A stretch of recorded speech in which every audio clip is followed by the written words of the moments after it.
Hey guys, I just wanted to jump on and open up the space to just talk some astrology a little bit. We are going through some major transits here. So, yeah, do not be alarmed. And I know we've been pushing out a lot of readings, but I wanted to just connect on Astro here real quick because we have even more on the way. And so, yeah, feel free to comment. I've opened the chat up to just like whatever. So I see 3 likes, 3 people, 44 seconds. Hey, Danger Cat. Hi. How are we feeling? Venus is getting stronger and stronger in Virgo. How are we doing? Hi, Caro. Hey. So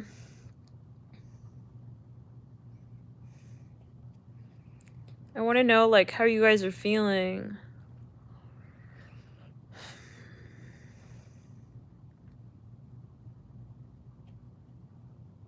Wait until a few more people enter the chat.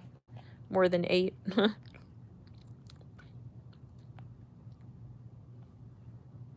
I'm going to share this link really quickly on Twitter. People on YouTube are probably not getting these notifications. Oh, wow, Danger Cat. Danger Cat says, I'm well but sleepy. I've been learning about the Galactic Center today and how it relates to psychic gifts. Very interesting.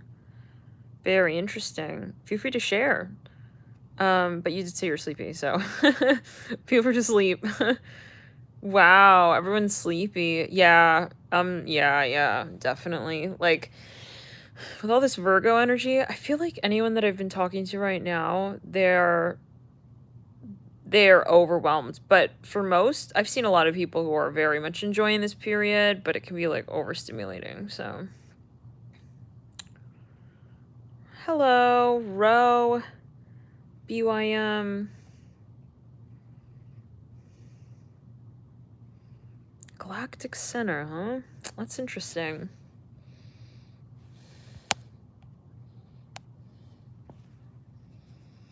Same with retrogrades. It is known retrogrades in the birth chart. Hello, Jeremy Jones. Welcome. Thank you for your donation. Aw. What's your sun sign, Jeremy? And retrogrades in the birth chart are very significant if you've got especially more than 3. Heck, even if you've got like 2, you start getting into the 4 planetary range, 5, 6, 7. Oh my, it's very rare, first of all. Very, very rare. Weird. I see like a line. Do you guys see that? Wait, what? You guys see that line? It's like a horizontal line. Maybe it's on my screen on my end. Either way. They say that having a number of retrogrades in the birth chart signify strong psychic talent. Hey Siri, goodbye. Bye for now. Until he comes back. So, yeah, that could be quite challenging. They do say that it is also related to, you know, past lives and these things. It's kind of like a layover energy. So, anyways, let's clear it around. You're Taurus, Gemry. Wow. Interesting. Taurus reading was quite intense here, but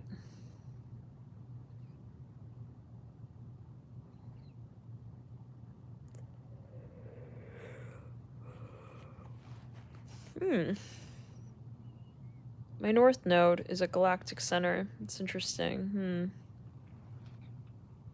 Have you guys looked into starseed analysis with a birth chart? That's a whole nother realm of astrology. So, like looking at the starseed constellations and such. And hello, John H. Villa. Welcome. Yeah, it was intense. That the I felt like it started really with Sag. Shit got real there, and then, you know, if we're really quite honest, like a few months back, like stuff started to get really weird and like, but really honest and necessary with Sag, and then it boomeranged over to Leo, and then yeah, and then we really got very intense with Taurus and Cancer, and so even Virgo, yeah. Oh, Aquarius as well, but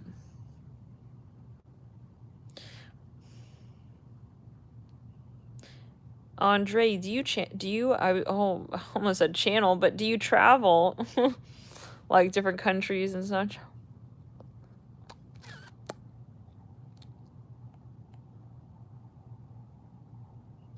What? Caro?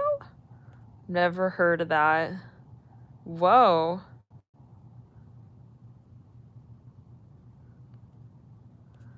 Candy, you have 6 planets retrograde. Wow.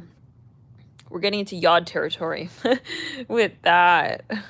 It's pretty rare, yeah. You read about it. It's quite interesting, though. It may signify psychic talent, and, you know.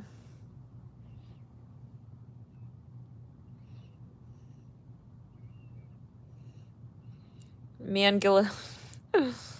You know, it's interesting because they do say if you're interacting with someone in this dimension, you're a soulmate. Makes sense.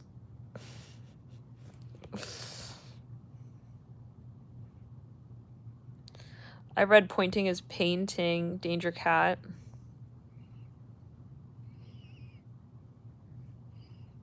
It's clearing around.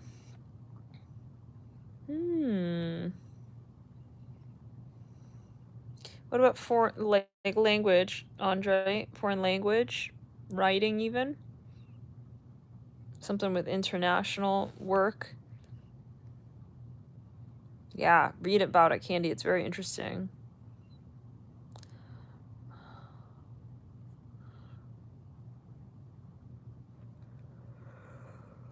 But, you know, oh, excuse me. But, you know, the slower moving generational planets, long-term effects, they're usually retrograde. And I recently found out that they may even overlap in the retrograde. I was looking on Cafe Astrology and I saw that, like, the pre-shadow of, like, Neptune was overlapping with the post-shadow of Neptune. Yeah. Well, we'll say the how do I say, the post shadow is overlapping with the pre shadow of another cycle of Neptune retrograde, and I was like, what? I thought it was like it has to be an you know, an error, and I emailed Cafe Astrology. I was like, hey, what? And they were like, yeah, it's a thing. They overlap. So I'm not sure how the back end of that works, but yeah, they are so slow moving that they overlap. So it's kind of hard, really, but Libra reading has been posted, Kens, isn't it? It's been posted. You're talking about Venus and Libra? It was like one of the first. It may not be added to a playlist yet. Sometimes I feel guided not to add them to the playlist until later, so it might be that. Yeah. If the video is ever missing, I would go to, like, all uploads list and search there. Anyways, let's clear it around. Oh, you're learning a language. Interesting, Andre. And John. That's cool. Yeah, I have another music video coming. All aliases on deck. I haven't posted it yet, though. Yeah, to YouTube. But, just for fun.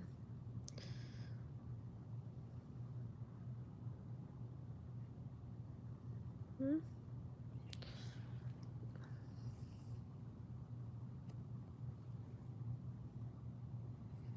guys like the troll vid?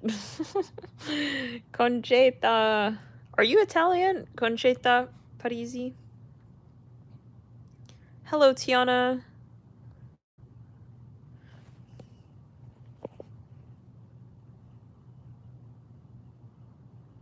Chiron. Oh, half Italian. Okay, okay. So...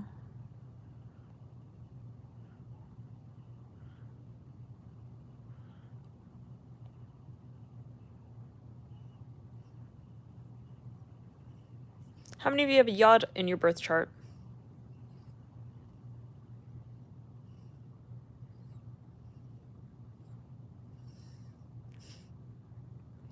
On a date with videos? Oh my god. What about waking up on Sunday morning? Oh my god. That was intense. That was all channeled, you guys, FYI. Yeah. I think that's pretty obvious, though. Right.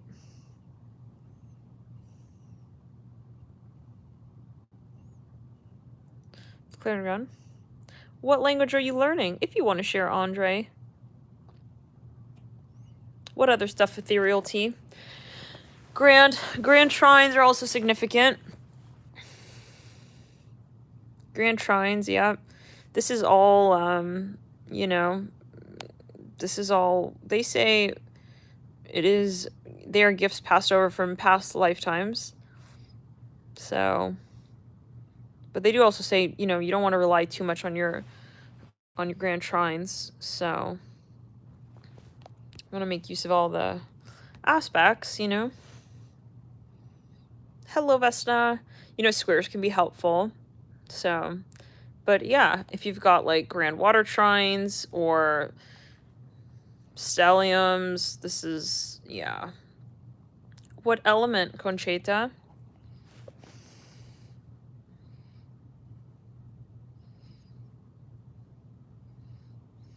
Japanese, Andre. Wow. Oh my gosh. Yeah, because when I saw your username, I saw like, I don't know, it looked like a different scripture. It was interesting. Such a creep.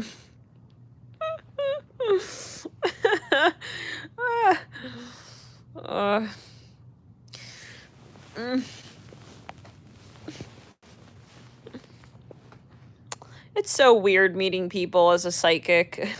Well, everybody's psychic, but as like an open psychic, like, yeah, it's like, yeah, so like, I can see, I feel the vibe. It's like, yeah. You know what's going on, Yellow Skiff. What? I am Cozy Chantel. Hey, relatively. My hair is wet though, and does anybody else have this issue? The pillow is a little bit wet from my hair that's wet. I have like no patience to dry my hair, at least these days. It takes a long few hours. But that's like one of the things. And I recently got a pillow cover that is sort of like a towel, but I just am not using it.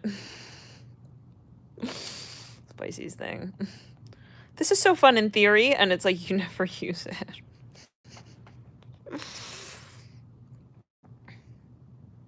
I am technically a Pisces sun sign.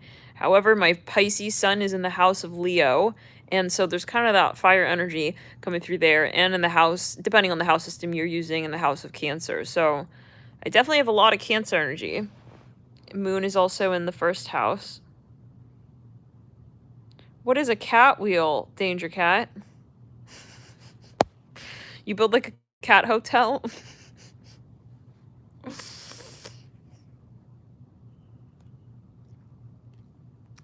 For sure, Amelia. Oh, yeah. It's definitely possible for synastry charts to have yods. Definitely check out your synastry charts, you guys. You will learn so much. Even with, like, family. Oh, my God. Friends. Yeah. Business. Co-workers. Gee, thanks, Yellow Skiff. Here's the thing. In Vedic, I'm an Aquarius, technically. It's clear and run. Robim says, what does moon in the first house signify? So anything in your first house, which is your angular house, is going to be really obvious as well, and it's going to be really significant. So that's why they say your rising sign is actually really, really important. Like, that's the energy that it's the sign that was rising on the eastern horizon at the time of your birth. It sort of casts the energy of your birth chart. It's the first sort of portal. It's a really important energy. So, yeah, it's also publicly. People will feel that energy, and it's going to be more or less relevant for the rest of your life in a big way. Like, your sun sign is the main luminary source energy, and when people meet you and they start to talk to you, they'll feel your sun sign energy. Like, that will be obviously relevant, okay? But the ascendant is also really key. It rules your physical body as well, and it's also like how people perceive you from right off the bat. So yeah, when people meet me, they're like, it's a love-hate thing. They're like, either like, I think you're really mean and they're scared, or they're just like obsessed. Obsessed. We were talking about this the other day in one of the lives, like, let's clear it around. Yellow skip. I'm not being snarky. It's a psychic sign. Everything's a sign. Yeah, but let's clear it. So, yeah, but there's so many factors. So, all right, you've got your first house, and then you've got, planets in your first house. And those will usually be energies that people really, it's important. But on the rising, super sarcastic. Yes, so... But, for example, like, we can't say all Scorpio risings are, like, going to be, that the energy will be interpreted the same. It's like everyone has different elements. Love and lights, you skiff.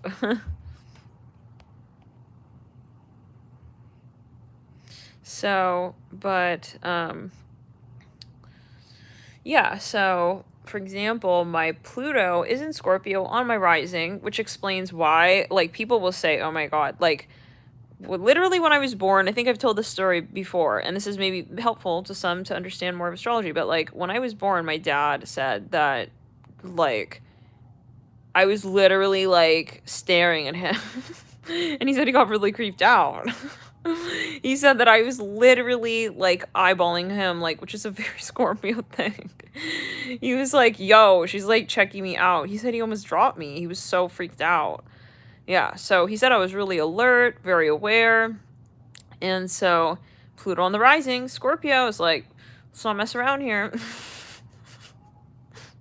let's see what's changed since the last lifetime. Yeah, so but then my moon is also the first house. So it's like, yeah, but in Sag, thank God, thank God. I don't know. Can you guys imagine? How many of you have a moon in Scorpio? Conjunct Pluto in Scorpio. Holy God. That is like, that's intense. Even if it's like, let's say in the most lighthearted of energies. Moon in Gemini, moon in Aries, conjunct Pluto. Oh gosh, intense. And whenever Pluto is conjunct, such a sensitive thing such as the moon, already such a vacillating energy, right? That is so personal, relatable, every day, we'll say. We experience moon energies every day. That's so intense. So, mood swings, My moon, though, is about 13 degrees away from Pluto. So, it's right on that cusp of, like, you're not quite conjunct, but, like, you guys are, like, definitely characters in the same play. Moon in Aries. Moon in a fire sign. Moon in Aries is very playful.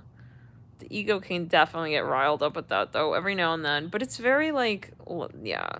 With the moon, you don't feel the moon sign, like, when you really get to know someone and you really start having those, like, conversations. It's like, this moon sign will come forward and you'll really start to feel them. Like, in their heart, they're their moon sign.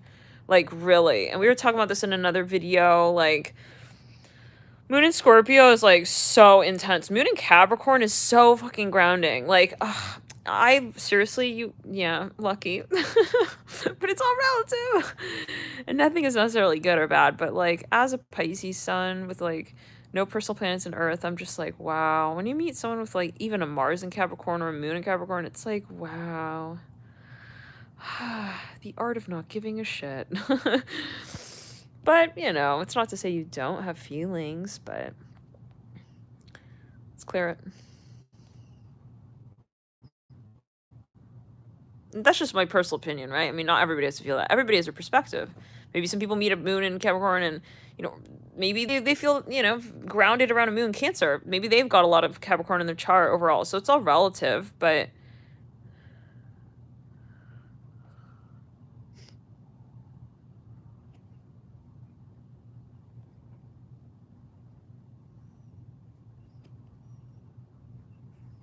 interesting.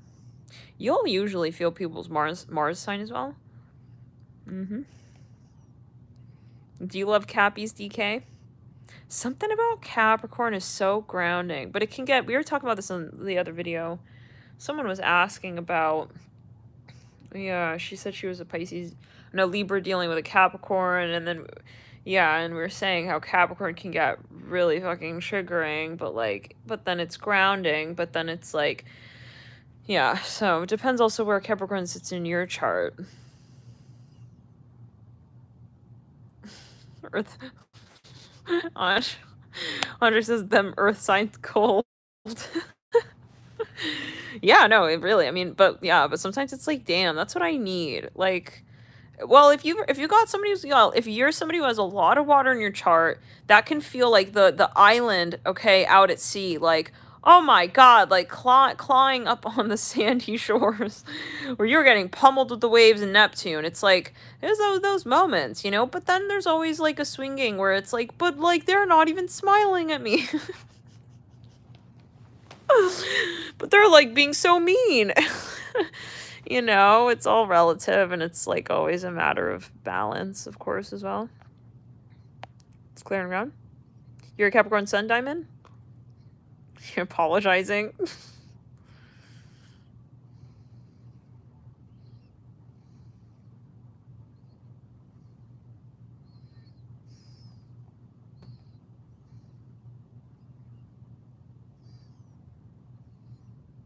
Corian. Wow. Cap with the Libra stellium? Oh, wow. I think Libra's a hard energy in general because it's intellectual and it wants to understand, but then it wants to like keep the balance, which is like kind of ironic. It's like, how do you observe everything and then still keep balance? Like, you know what I mean? Like, I don't know. I'm just, you know, this is just like a monologue. All right. It's just a monologue, you know, like this is my thinking with Libra. It's and we all have Libra somewhere, but those who have a lot Mars and Libra, that's why they say they make great diplomats. If you're somebody who has a lot of Libra, typically, but that's always subjective, and there's so many other factors in the birth chart. But yeah, like it is that energy of like, you know, let's look at everything all together. But then but then it's like, how do you have personal decisions? Like, right? Wanting to keep the peace, but then it's cleared and ground. Interesting. Interesting. Danger Cat says they're bad texters, eh? You guys think a lot?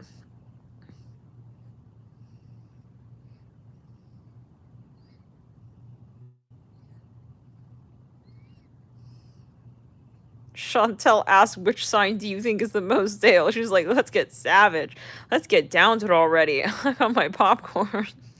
Let's gather around the campfire here already. Come on, Nat. Start kicking them roses. Oh, God. Well, stale? What do you mean? Listen, I touch upon this a bit. I did touch upon this, you know, in the last reading. Stagnant. Honestly, obviously, it's hard to get stagnating as an Aries, as the Aries frequency. And I'm not just talking about Sun and Aries, like, it's just Aries energy, period. The easiest energy to stagnate, I would say, is probably Cancer. Because it's like, comfortable, very comfortable with the concept of the past. It's a very burrowing, nestling energy. It wants to recoil and hold within and feel, sort of safe and very comfort zone-ish. Okay, both my parents are Cancer. My mom has her moon in Cancer. Mercury and Cancer, they're exactly conjunct. She's got a lot of planets in the 12th.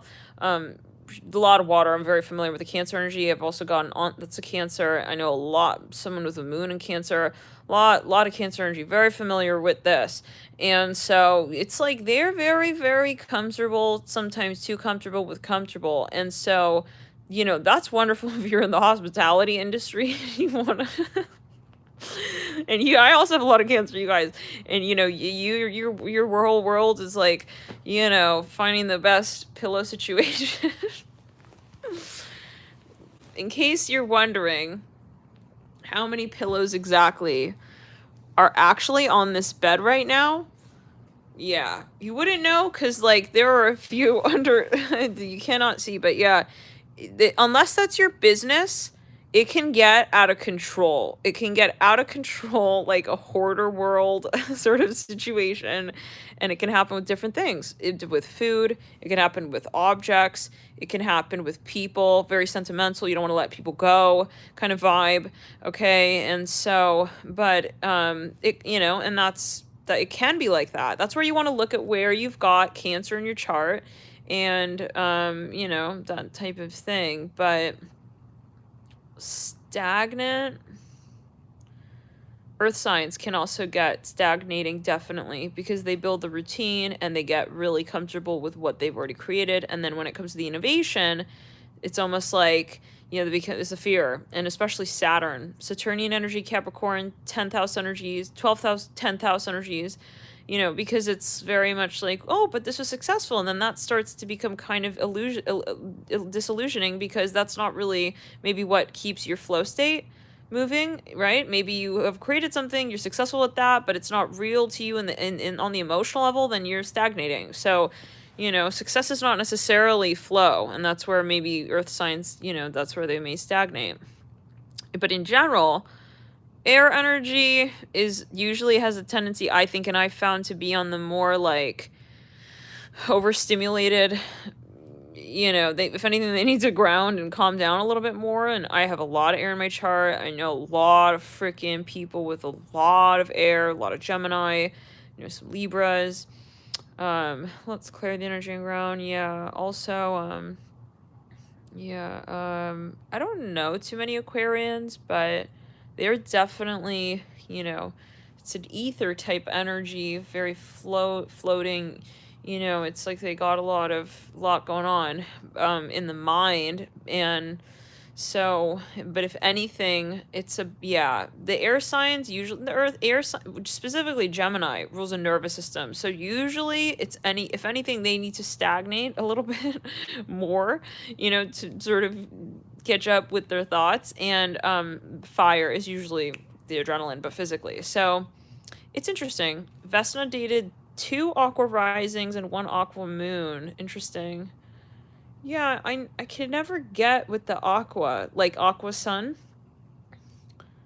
As far as whoever I've met, Libra sun men, I can't.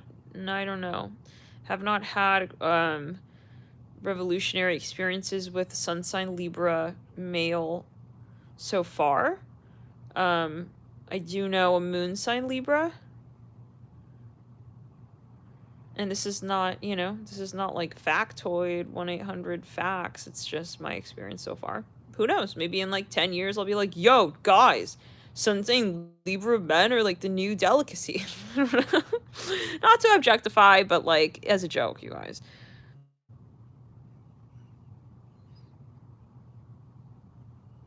But there are trends, there are some trends and there are trends, and, we do. But it does come up to you, and it matters about your birth chart. You ought to look at your birth chart and see maybe something in particular is triggered for you. Like, I've had horrifying experiences with Scorpio males as well. It's just been that way because I have not really had grounding experiences with Scorpios. That's been so far. For the most part, yeah.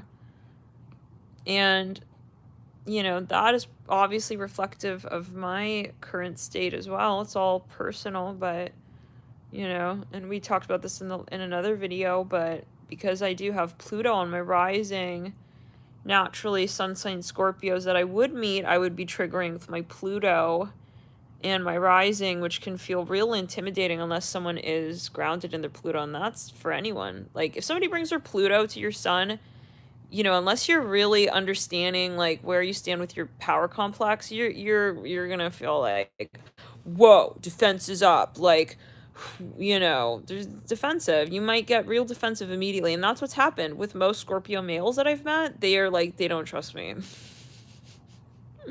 They just don't fucking trust me. I don't know. It's like, okay. So what are you hiding also, you know? But, and even on an emotional level, right?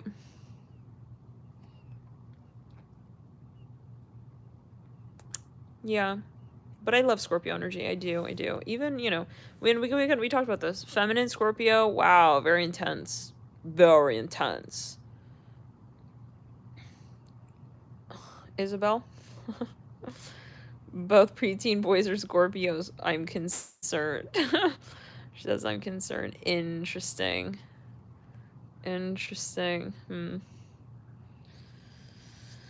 So, you're a Scorpio Sag cusp. Interesting Herald Temple. And what do you feel?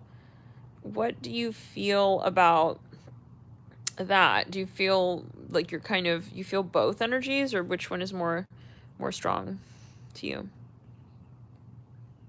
You got 5 planets in Scorpio, Slim Kid Russian. Whoa. So, wow, this is a lot. Are people, do people usually like run away from you? How does it go down usually?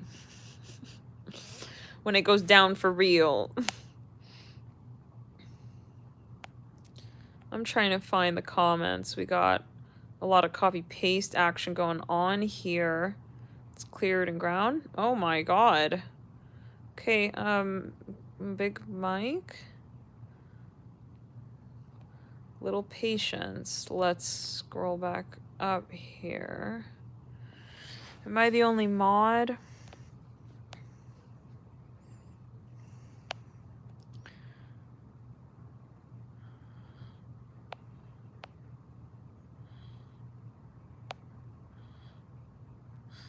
Yeah, Concheta. It's like, yeah, I mean, I think, yeah.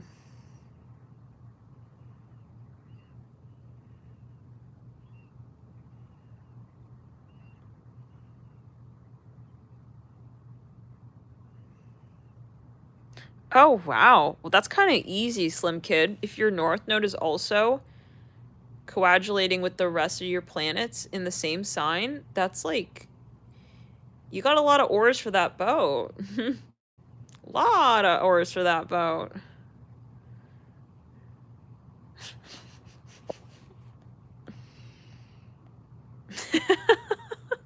Troll him, baby, one more time. Maybe you got... you know people, when they arrive at a certain video, they comment, they're like, who else is here from so-and-so? He probably got Boomerang from that video here. He's just like hot here off the... Yeah. Slim Kid Russian, when it goes down for real, people just tell me that I look like Mac Miller reincarnated. Oh, wow. Wait, so are you a Scorpio rising? Wait, let's break it down. Is anybody a Scorpio rising here? Also Scorpio rising.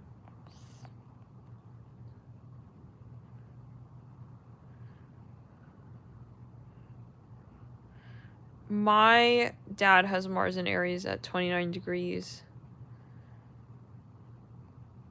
Yes, I do have stellium in the 3rd house.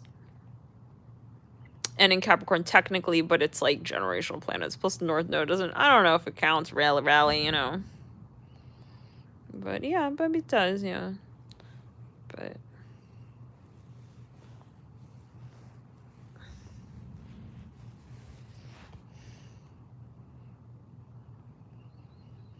Oh, Surfin' Maui Girl. So, oh, we got a few rising Scorpios. So, how is that going on Earth for you? Do you feel like it actually assists you? I find people usually don't mess with me, like, right off the bat.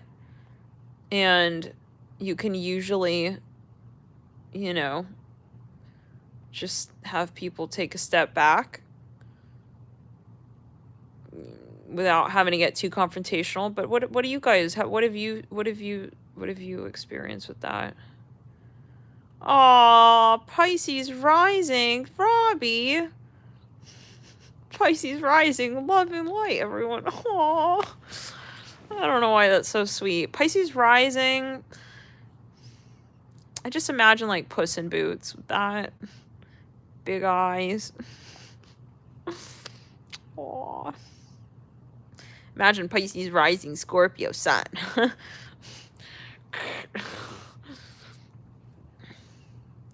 Libra moon, that'd be kind of interesting.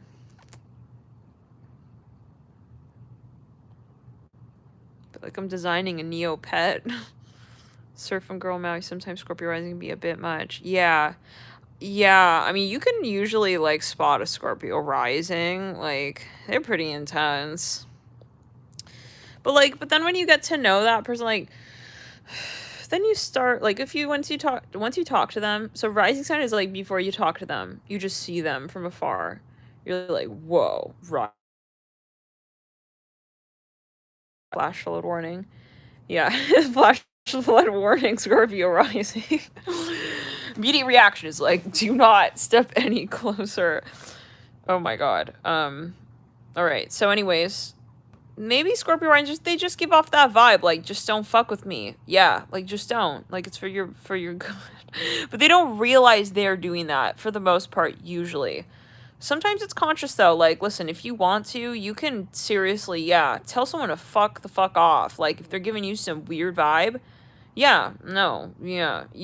people feel your energy, okay? Definitely. So know that if you're in a situation and someone is being strange towards you, you can definitely, you got a stink bomb energy there. And it can be energetically with what you want to tell them. Like, don't fuck with me, you can do that. And know that that's something that you have as a Scorpio rising. So, but they will usually feel that anyways. Now, but when they meet you, then they're talking to you, usually feel your sun sign energy. They'll start feeling the sun sign. And then when they really start to, when you start getting to sleepovers, you'll feel their moon energy. Let's clear it around. Yeah.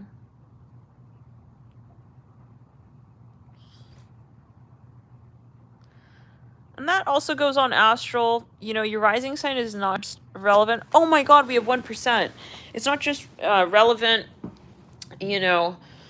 holy Mayday. I'm a Pisces after all.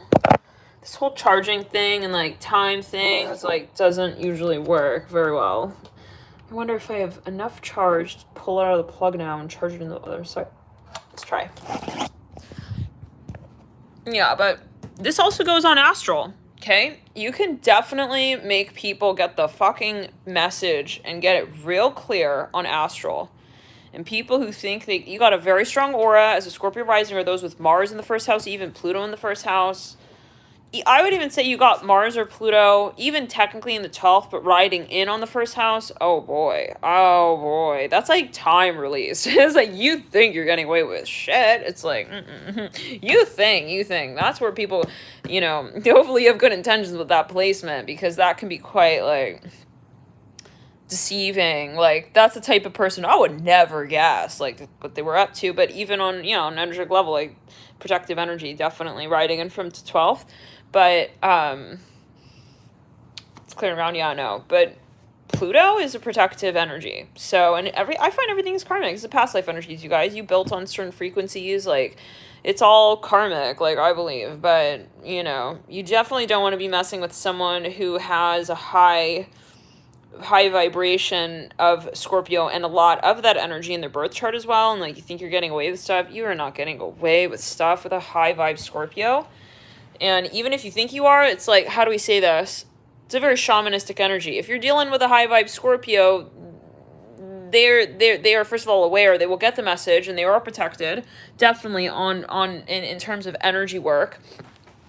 And also, okay, high vibe Scorpio energy, which we all can have, it's somewhere in our chart, right? It is transmuter. So, you know, if you're trying to mess with that frequency, in other words, if you're trying to control somebody who is in their power, that's not gonna fly. So, how do we say this?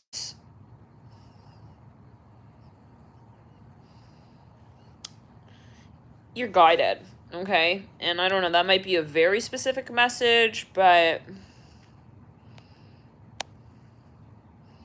like, I know exactly when my guides are protecting from something, because glass will shatter, and I know exactly what's why. I hear it, I see it, I know it, I hear the thoughts, I see exactly what's going on. And it's just so funny because, yeah, and it's like you guys, you know, step into the high vibration of your Pluto. Yeah. And that is really, that's where your power is at as well, you know, but not power from the perspective of like, you know, it's about you with you. So if you're in the high vibe of your Pluto, you will be protected, and you've got a really strong aura of protection around you when you are in the high vibe of Pluto. Yep, every time. Yep, doesn't matter what it is. And I know exactly when certain contracts have been eliminated, because, yeah, glass shatters, I'll break jewelry, like, it'll break off of me somehow, and it'll just, it's something so specific. So specific. Yes, your power is in your Pluto, it's in your 8th house, and everyone has Scorpio energy. We all, yeah. So when you want to look at protection, you know, if you're on the spectrum with Scorpio, yeah, if you want protection and you want to be in the high vibe of your power, look at where you got your Scorpio and step into the higher power of that energy space. Losing things are a sign, definitely. Like, of all things, you guys, like, and it's the most so-called random shit, but it happens at, like, the most significant times. And I gotta just go with the flow with that. Okay, that needed to break right there. I'm cool. I'm good with that. That's energy breaking up. So that's a good thing if you're breaking glass as well, just a side note. Yep. No, that's protective. Yeah. So.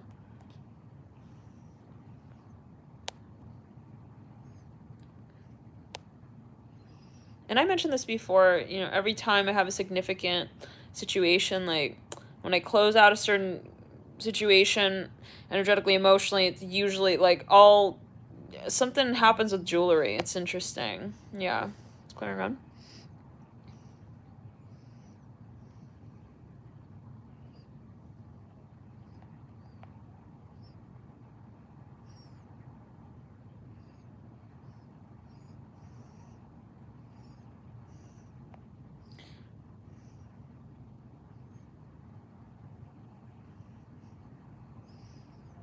Yeah, like I even had a weird encounter with some man. It was like a few years ago, and um he was trying to do something real strange, like on an energetic level, and I was like feeling that it was such a it was very weird, the situation, but immediately my instinct was to remove my jewelry, which was something very particular.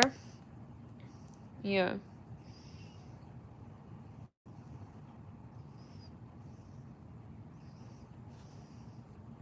Something about jewelry. Well, anything that's metal holds energy, so it's like a conductor.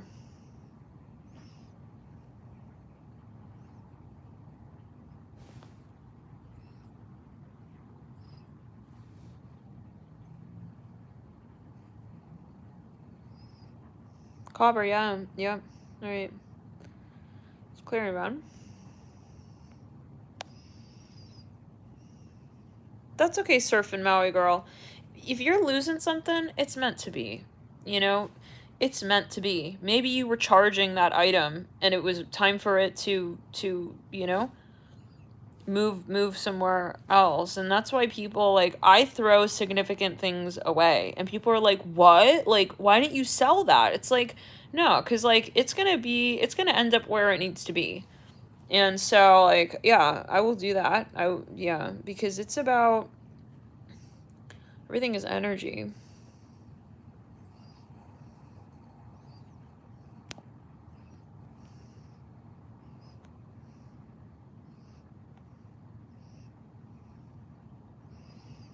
So when it comes to so-called money journey, everything's energy, and it's about being in the flow state. If you're super focused on the money, then it's almost ironic. It's like, it's about the energy, and the universe is so aware, like, and people are aware. People feel it when something is, driven by money at its core, and people see and they feel, ultimately people gravitate to things that are real. So I would really focus on what it is that feels right and real to you, and follow that yellow brick road. It's clear and around. Ultimately, because if you're not in alignment with something, you're going to hold yourself even back from the so-called abundance in that space, and people will feel that. Like, even if you say, but, like, yeah, no, and so it does come down to your satisfaction as well. Like, you've got to be thinking about your satisfaction on a mind, body, soul level. And I mean, I don't know about you, but, like, I mean, we weren't really born with, like, the concept of money, right, spiritually. But always take it as you will. Like, we are here to be authentic. So maybe, hey, you feel guided to help, mobilize funds to communities that need it. Maybe, then money can be involved in that sense. Or maybe, you are interested in matters related to money. But, like, if your focus is, you know what I'm saying? That's a fear energy. So we're not here to be fearful. We're here to be in flow states, I believe. So always take it as you will. But I mean, how many people have we met who are so successful and they're so unhappy, right? Let's clear it in the root chakra all the way down, yeah, in the digestive tract. And definitely do a detox, physical detox, if you're trying to address any flow state in your life, emotional and physical, because it's all related. 44 likes, you guys. Cool. Wow.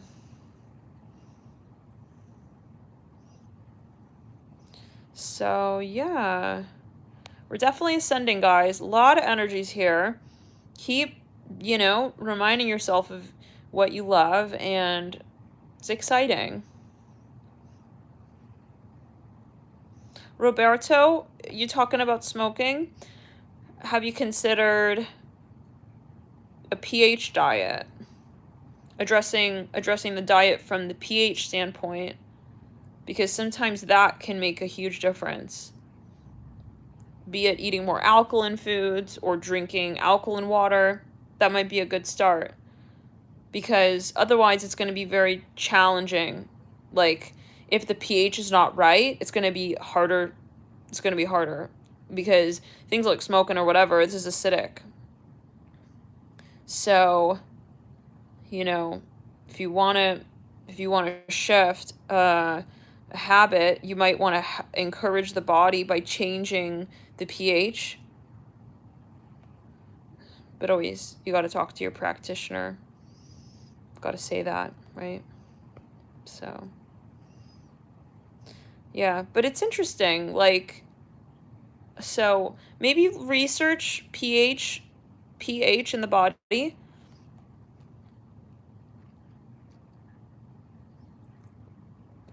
So, but it's interesting because sometimes we think, oh, my physical health could have nothing to do with my emotional health, or vice versa. And sometimes we can get really deep in that state of, like, oh my God, like, it's all about my emotional situation. I have to figure that out first. It's all related. So keeping flow in all areas of life, like, if you're feeling stagnant mentally, go drink some water, right? Hydrogen water. Great, Jessica. That's awesome. Wow. But hey, you know what? It's like, whatever we say, you got to do your research for you. So maybe you're watching in on this and you're like, hydrogen water.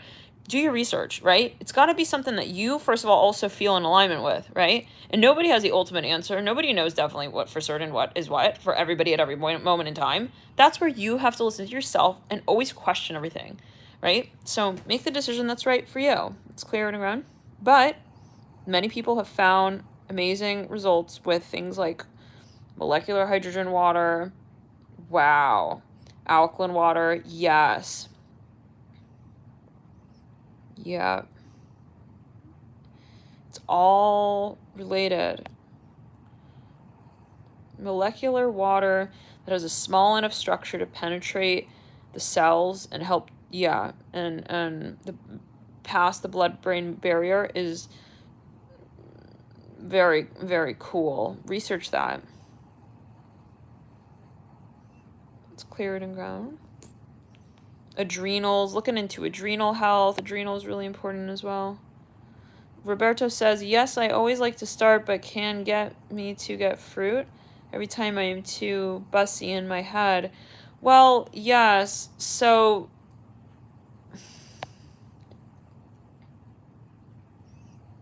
but some foods, actually, interestingly, they're technically acidic, but they turn alkaline when you digest them, like lemon and like apple cider vinegar. So, Roberto, though, going back, try with little things, and this message may help others as well. If you want to change something in your life and you know that you want to change it and it's a big deal, so-called, start with the little things. Little things, like, think about if you're trying to, how do we say, move something, right? Mobilize something. It's about momentum, but you got to build the momentum. So you can do that with little things. So start incorporating alkaline things in your diet. And maybe sometime I can do a demo, because it's actually really cool, but some sort of demonstration where I can actually show you the power of the pH. And this is something, when I saw this, it was like, whoa, it really shows you. If it's interesting. It's clearing around.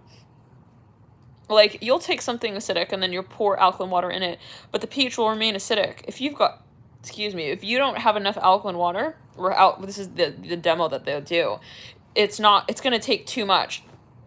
Like, it's not going to happen unless you have a lot. So things that are very acidic, it's going to be really, really challenging to balance it out. So you think about it all in terms of balance. Like, okay, if most of my diet is acidic and very acidic, it's going to be really, really hard to balance it out. That's where, some people, who are very acidic and they know it, this is not really advised, but they'll go and like drink like crazy high pH level, because that, people take baking soda, really high pH, to just quickly change the pH level in the body so they can reset, like quickly. Let's clear it. Yeah. But, obviously there could be detoxification reactions with that. If you've been acidic for a long time, yeah, you're going to be detoxing with that most likely. And so, juicing can also be great.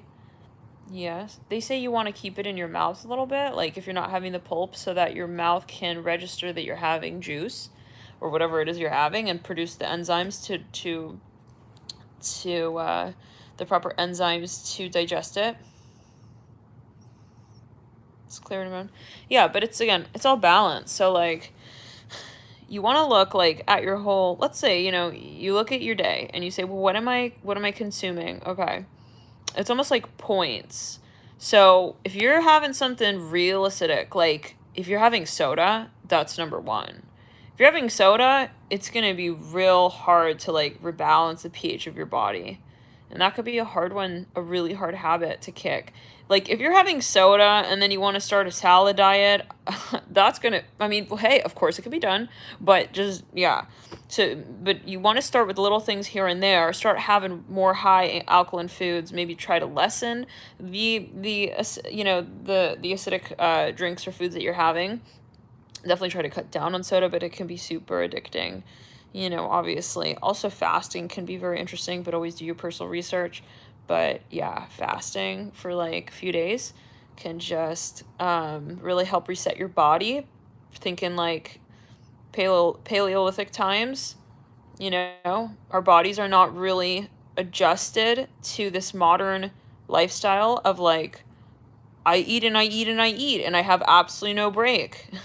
Like, that is not normal if you really think about it, like in terms of our DNA and our genes. Like, We are not doing that. We are not just eating constantly high calorie foods all the time. Like, we gotta fast every now and then, and that gives our body the opportunity to actually even digest. Yeah. Honestly, sometimes I cannot, I can't, like, I don't eat. I don't eat because otherwise I also cannot channel as at the level that I could if I were not eating. So, but I'm not saying for you to do that, but that's just what it is. Like, for so many reasons we can say, you know? But it's a detoxification, and it allows you to get into that state where, but again, this is a general video, and obviously you should talk to your personal practitioner. Everyone's body is different, but like spirit sometimes it's not, it's like even if I want to eat, and it's like I can't put it in my mouth. It's just some energetic thing, you know. So you got to have that like pure sort of vessel, we'll say, because food is like a conversation as well. When you're eating something, you're connecting with that on so many levels. And so you really got to think, you know, if you are going to eat something, why am I having this? What is this to me? And like, what exactly is this? And that's why it's so important to question what you're eating, question everything, you know. And sometimes I would, and this might not be the best thing, but like, I would rather not eat if I feel I'm not going to resonate with it. Like, so.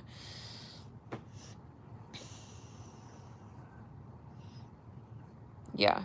That can also be a sign of allergens, like you might have hidden allergens. The best thing I think to do to understand what you might be allergic to is to actually literally fast from the top allergens that are. And these days it's citrus fruits and beans, legumes, eggs, caffeine, dairy, most meat products we can say as well. Things like even seeds, nuts, these may spike your, you know, your immunity, tax the immune system, cause inflammation. They may. So if you feel like you've got inflammation in the body and you're like, I don't know where it's coming from, but you know you're feeling inflamed, even in the brain where you're like, I can't think straight, you might want to just do like a few days, you know, don't, but you got to talk to your personal practitioner. Again, this is not a video to give you that advice, but yeah, I would say lemon is not the worst of the bunch. I personally maybe would keep lemon in just because, but I'm not a doctor here, you guys, you got it right, but, you know, but definitely oranges. I think a lot of people have allergy to oranges. Also, chocolate, by the way, is a legume. By the way, you may also have a sensitivity to things like histamines, and this is a huge one. A huge one. Also, garlic, things like FODMAPs, garlic, things like onions, maybe. These are if you really want to like really figure it out, okay? Like if you don't want to do a blood test or something like that, you just want to figure it out, because also blood tests can be at times inaccurate. Then you want to just like eliminate most of these things, keep it with a really simple diet for a few days, and really they say maybe a week or so, but again, you got to talk to your doctor here. But yeah, if you were to eliminate the main allergens, and you can find this, like they have lists online, main allergens, okay, there's a list of those things, and yeah, and then you slowly reintroduce those things one by one, and you'll see very quickly, am I getting a rash? Am I breaking out? My symptoms are coming back. Like when I ate that thing, you know, you'll be able to tell pretty quickly, you know, what exactly is doing what. But, you know, it could be things like histamines, but that's how you'll be able to narrow it down more. And so if you're having symptoms like a lot of bloating and gas, but again, this is just a general video, you got to talk to a personal practitioner, because you never know these days, right? Yes, and grains, gluten, that's a big one. Yeah, exactly. And so histamines can really mess with you. You know, you would be surprised. Histamines are in things even like strawberries. Histamines can be in things that have been sitting for a long time, foods that are not really fresh as well. You know, histamines can, if you do have trouble digesting digesting, I don't know if it's a matter of digestion, but if your body has trouble, it's something, it remains in, how do we say this? Histamines, they add up over time in the body. So if some people are more predisposed to having trouble with histamines. If and things like sulfites, nitrates, these are not good anyways, I think. And they're usually in things like wine, things that are preserved, salami, even things like this, usually have very high nitrates, and you really don't want to be having that. It's not really healthy, but again, you've got to talk to your doctor about that. But histamines, if you do have trouble with that, it's something that adds up over time. And so, and it could be in things you would never imagine, like chocolate, high in histamines. So search these things, like search a list. Maybe you already know. In dried fruit, oh my gosh. So you might like look at these lists and say, wow, do I react to most of these things? And I know I do. Like either you'll get a rash or something like this. People who are sensitive to energy, by the way, usually have a very sensitive digestive system, just to note. And also your skin, you'll be quite reactive with your skin. So what else, though? Histamines. Yeah, so there's such a thing as a histamine detox, a histamine cleanse, where you let your body just like go back down to like ground 0.0, just, like keep it simple. Don't, cause any more inflammation in the body, and just let your body kind of rejuvenate, just reset. And then slowly you can introduce certain things back in the diet. Let's clear it. Yeah, and then you can see, am I reacting to that? That? Even yogurt,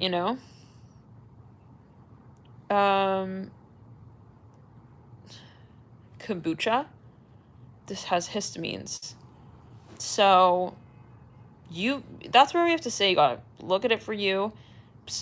People can say kombucha is amazing. It might be amazing for one person's bodily constitution. Maybe it's not great for your bodily constitution, especially if you're dealing with something like candida. So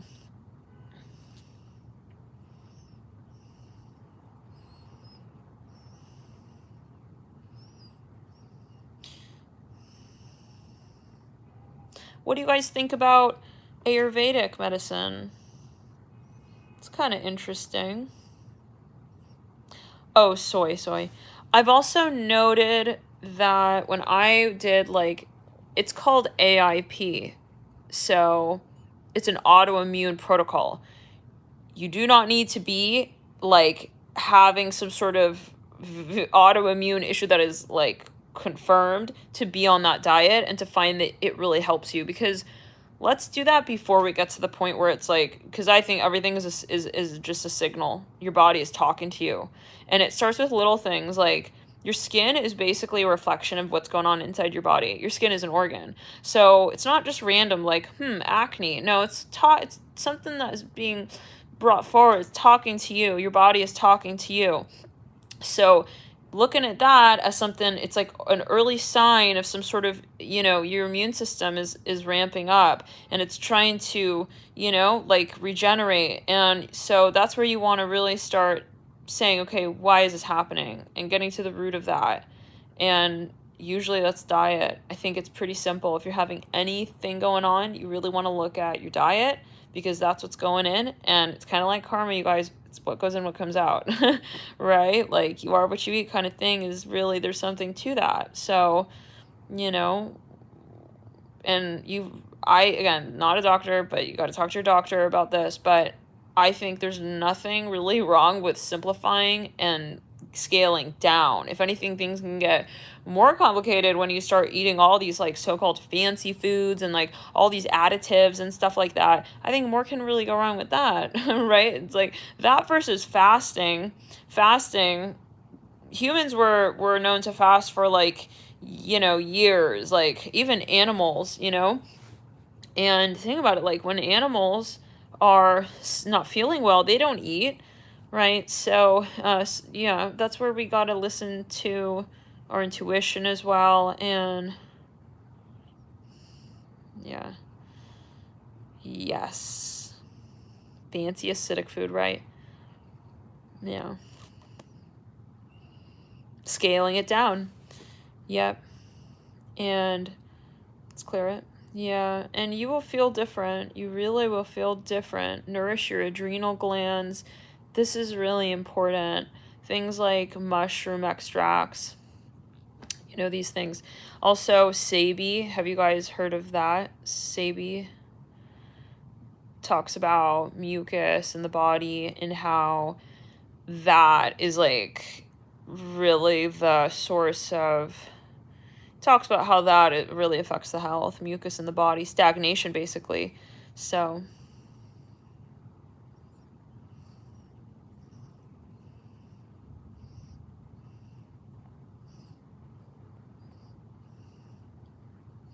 yeah. So what else? These days, unfortunately, the soil is depleted. At least in the US, so you want to be having organic foods, and I know that's such a controversial thing, but also for the farmers, even though technically organic foods, that's also a business, and they can say it's organic and they can still include pesticides apparently, but you want to know who is doing what, and the best really would be like exactly how you spelled it, Nature Explorer. The best would really be biodynamic, but this is like so expensive, and there's really no, I mean, this is like, you can go to places like in LA and you literally get an avocado that's biodynamic for like $20. And it's like, this should be the standard, It's like we need to stop eating less. We need to start eating less and increasing the quality of our food. The issue is that the soil is literally getting depleted, and we're just farming on the same soil over and over and over and over. And it's like we're not giving it time to really regenerate and like recuperate and rest. So, yeah. And so, right. Nature Explorer, I thought that said Yod. Yod can grow microgreens. Watch Yod grow microgreens.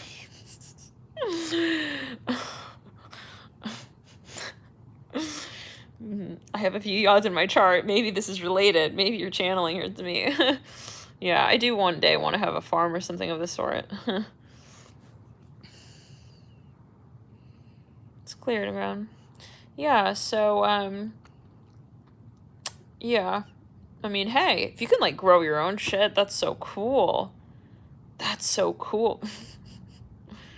That's so cool. Whoa, I'm seeing lightning. Whoa.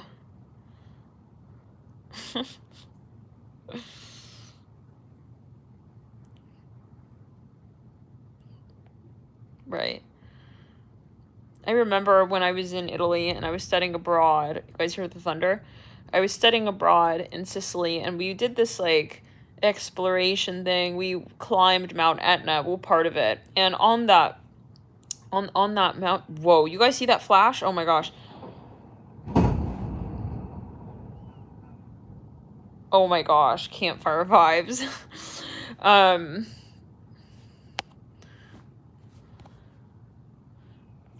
So, and and we were on Etna, and we visited this little town on Etna. It was like it was a little mountainside village, and I think it was called Zafferano. Anyways, that literally means saffron, and they grew, I think, saffron in that village. But anyways, so that's a volcano, you guys, Mount Etna. And I remember I bought this little peach. It was in this like little grocery store, and it was like the most profound experience I've ever had, because when I took this bite out of this peach, I cannot explain. It tasted like I could taste the vitamins. I could taste the minerals. It was crazy. I've grown up in the US, right? Oh man, hope they're okay out there.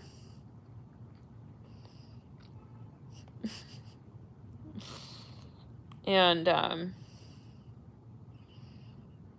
yeah, so Arizona, hey?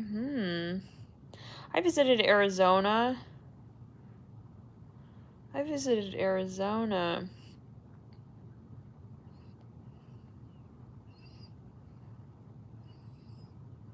It's clear.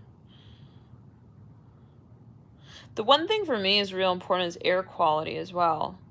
And I just get so irritated when I'm in places where the air quality is horrifying and people don't question that. It's like for example, in Los Angeles, like I grew up in LA, you guys, and honestly, I don't understand. It's like, how can you, how can it be so normalized? Like, you don't realize, like, you're walking outside and literally, I mean, it's just like water. It's like the air you breathe is like the water you drink, kind of, you know?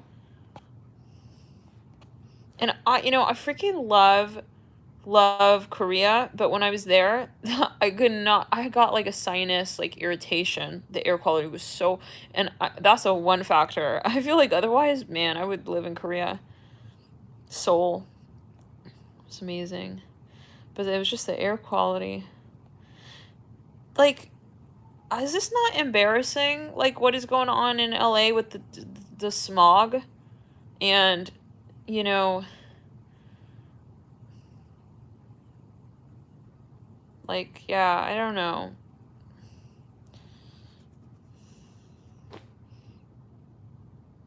Air quality in Japan. Okinawa? What? Wait, Tiana.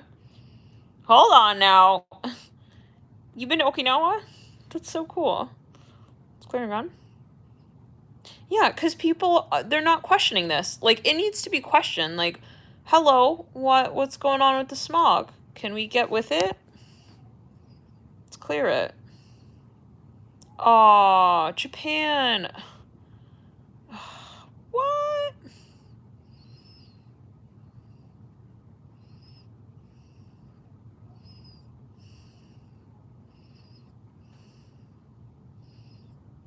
I've never been to Thailand.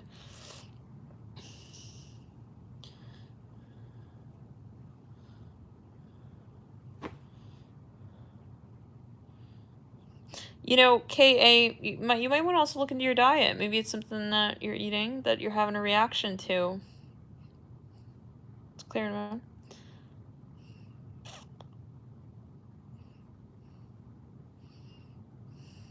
It's funny because also, like, things in, let's say, the US, I mean, obviously my perspective is mostly from the US, but yeah, like, even let's say we have Italian food, Italian dishes, and then you go to Italy and they're like, sorry, what? Like, who's Alfredo? Like, these things are unknown to them. And, the way things taste in the US just it's so different. Like, they're not over there, like, pouring, like, all this weird stuff into the food like that. Like, it's not the way it is in the US, is what I found. Like,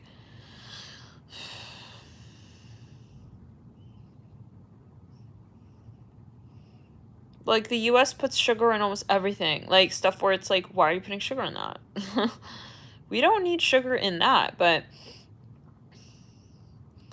anyways, it's all relative and people get used to things, and it becomes a habit. Like, if you do get hooked onto sugar and you're having a lot of it, then when you don't have it, it's like, that doesn't taste good. It's like, then it's a good thing and a not good thing, and then companies know that. And eat simply. Yeah, it's clear, man. Did you guys hear about that man who was he heard that he had cancer, and then I've never been to Canada, Chantel. He heard that he had cancer, and he said, "Well, I'm gonna go to my home country, which is Greece, and I'm going to just die there." That's what he said, and he did. And he went to Greece. He was in the Blue Zone Island, and he was like, he went there to be with his family, and he just like was just doing his life there. You guys heard about this? And he was like, I'm just gonna do me and, like, plow my family's land here in Greece, and his cancer went away. You guys hear about that? Yeah, it's very interesting. Read about that. The Blue Zone Islands, if you feel guided. It's clearing around. I'm hearing parsley, dill.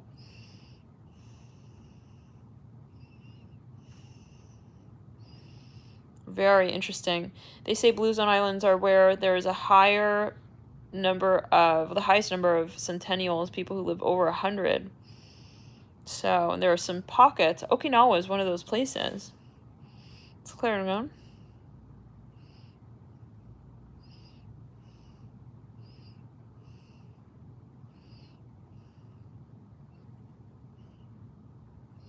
So, yeah. But what's interesting? When I was in Hawaii, it had such a Asian flavor to it, like specifically Japanese, like in the grocery store. there were all these snacks that, you know, we came actually from Japan first, and then we went back to LA, and I was like, I miss Japan so much. I was like, I want to go back. Literally, you guys. Literally, that's what happened. And you guys remember that, where I was vlogging from Japan, and but first it was in Hawaii, and so on the way there I stopped in Hawaii. I was feeling really guided to travel there for a long time, and so anyways, they had these snacks from Japan, and yeah, it was so cool, because like, yeah, then, anyways, but then I went to Japan after that, and I was there for some time, and that was really fun. Oh man.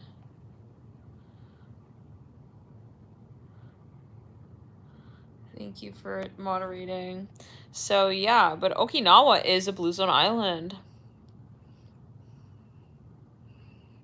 And I was so fascinated when I was there. It was like, how do we say? So they have different parts of the island as well. And there are some parts of the island where, yeah, this guy must work for a pharmaceutical. Anyways, but yeah, and so Okinawa, I was like, man, I want to like travel different parts of this island. I was all alone, you guys. Like, can you imagine that? Like, literally in this country, but I felt so guided to take this trip. Felt so guided to take this journey. Oh, you know what? I should probably elect another moderator here, because yeah, it's just easier. And so anyways, but Jennifer, oh, so let's clear it around. And it was so interesting because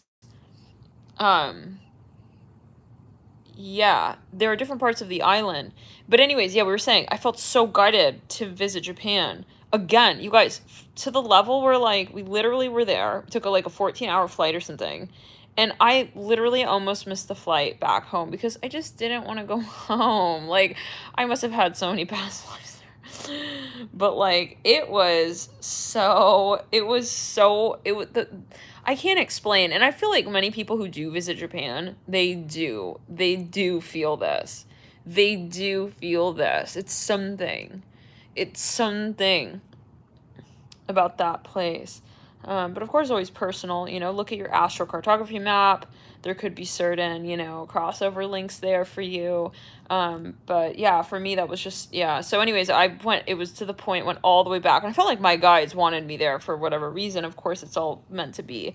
And so I traveled back to Japan, and it was funny because one day I was like freaked out. It's that moment when you're like, it's epiphany mode. You're like, what am I doing in this country all alone?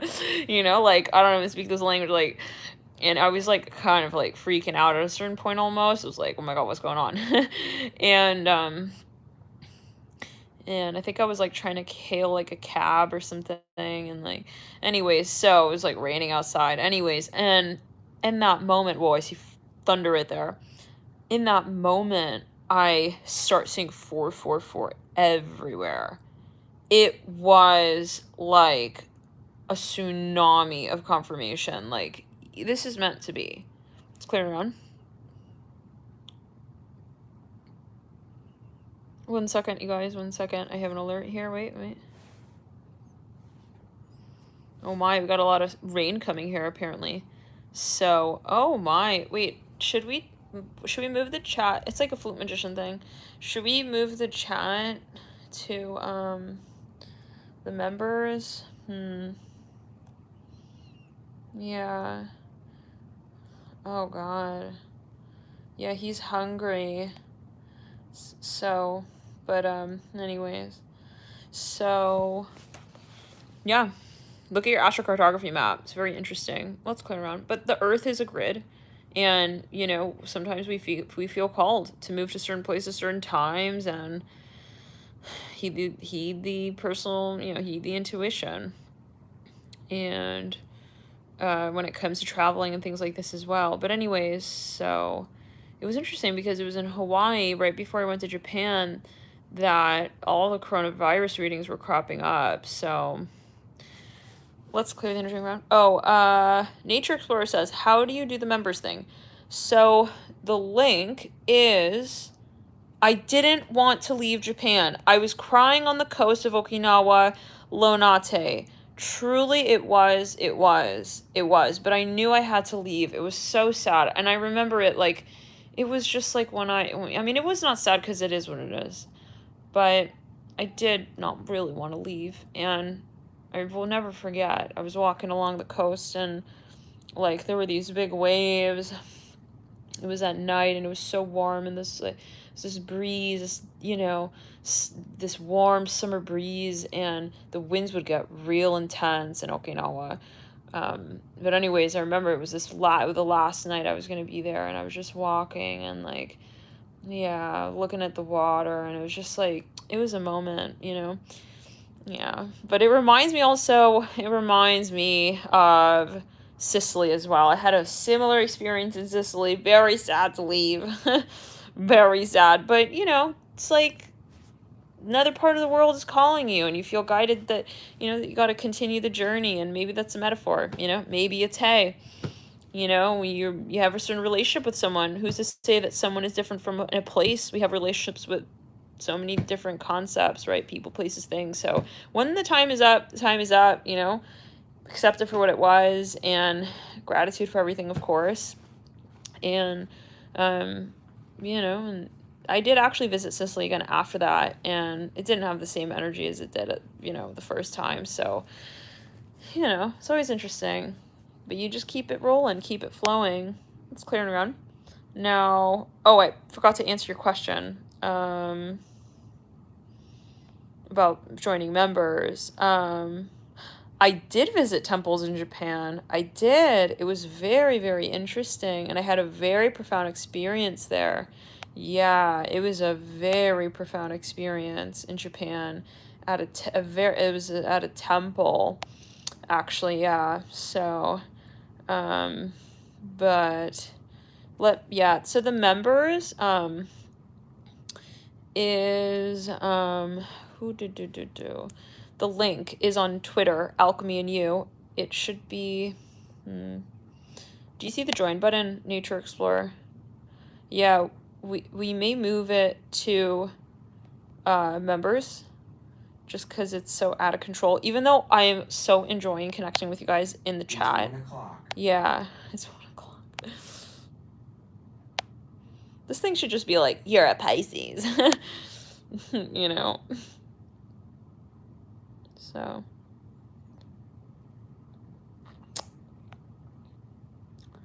it's cleared around. Aww. Aww, let's clear it around. Yeah. So we're always winning, bro. Everyone is winning. That's the illusion, but it's alright. I mean, yeah, the consciousness is hungry, so, but you'll learn one way or another. No, I don't see a join. I've seen them before on some channels. You don't see it? Are you in a different country? Maybe you're in a country where they don't allow you to connect. I really want to visit. Someone mentioned Sardinia. Yeah, I would love to visit Sardinia, you guys. Let's clear it around. Oh my god. But however, it was weird because I was researching something, and it's something about the radioactive waters. Did you guys hear about this? Oh, you're in Austin, Texas. Oh, you should easily be able to join. What? What? Okay, hold on. Let me get the link. I'm going to tweet it right now. So if you're not a member, I'm going to tweet the link right now. 1 second. Let's clear the energy around. Yeah. Why of all places are you here in this chat? Like, it's just strange. Like, unless, yeah.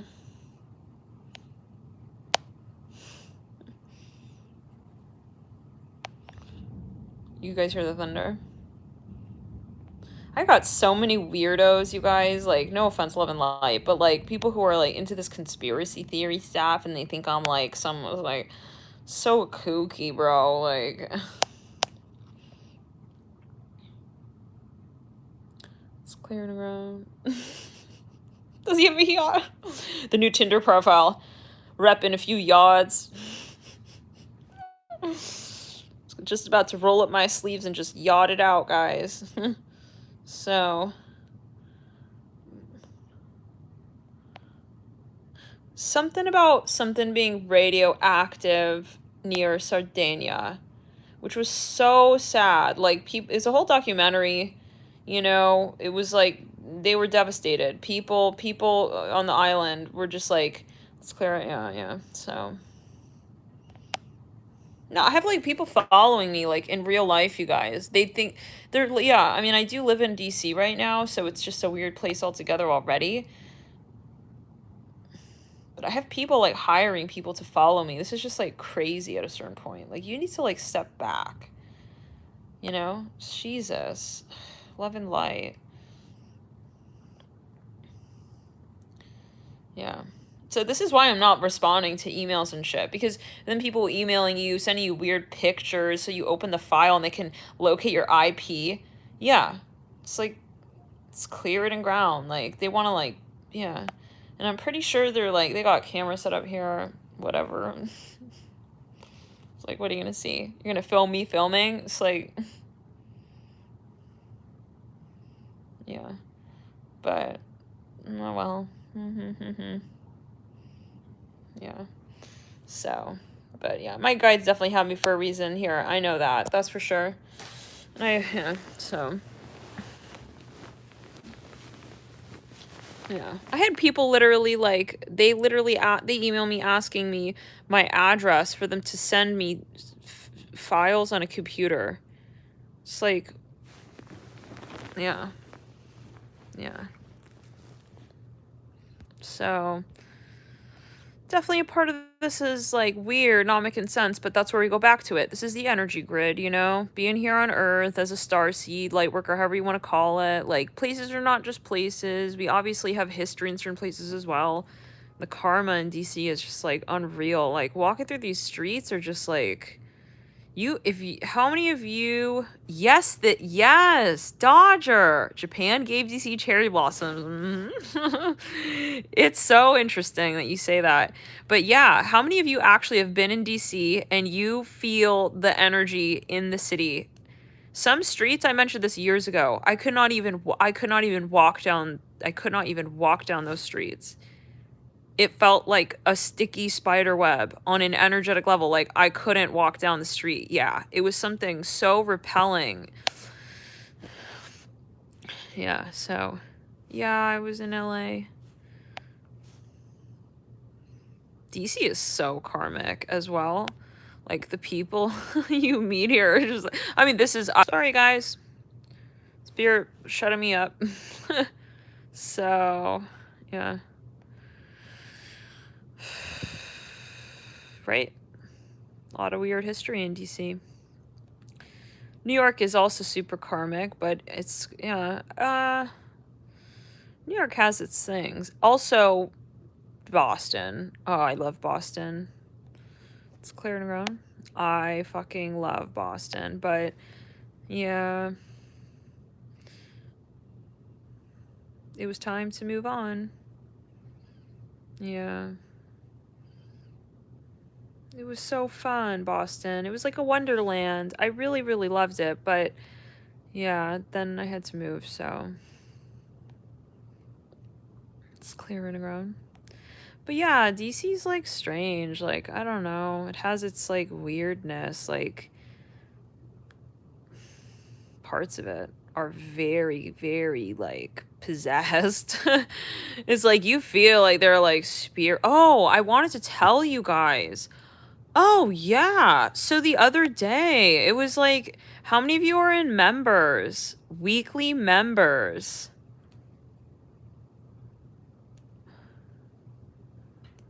You know, like, I really want to move, to be honest, but there are sides of this right now that are, Like, I did a reading on myself. It was before the pandemic really got very serious, and, you know, my guides were telling me to wait until April, and then that's when the whole, you know, the lockdown officially started, and I was like, all right, well, I'm not moving now, and so, but my dream is to move, you guys. Like, I fucking want to move. I don't want to be in DC. I'm not into politics. Come on.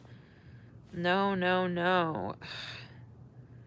But honestly, this is a place that needs, and you know, I've talked to people, they're like, I can't believe how many light workers live in New York City. It's like, well, yeah, there's a reason for that. Like, and we talked about this in the last video. It's like, you know, it's not that, oh my god, all light workers should just conjoin and like just coagulate and just like hang out in Bali. Like, you know, parts of the earth, it's like stem cell. There are parts of the earth that need healing, and so that's why they say, you know, light workers not necessarily going to be hanging out with each other. Like, I am truly isolated in a lot of ways, I feel, and I know that that's something strategic, like, so yeah. For some reason I can't connect to LA. Can't connect to LA. It's very depressing to me there for some reason. But my Pluto does run through LA. So, but wait, what were we gonna say?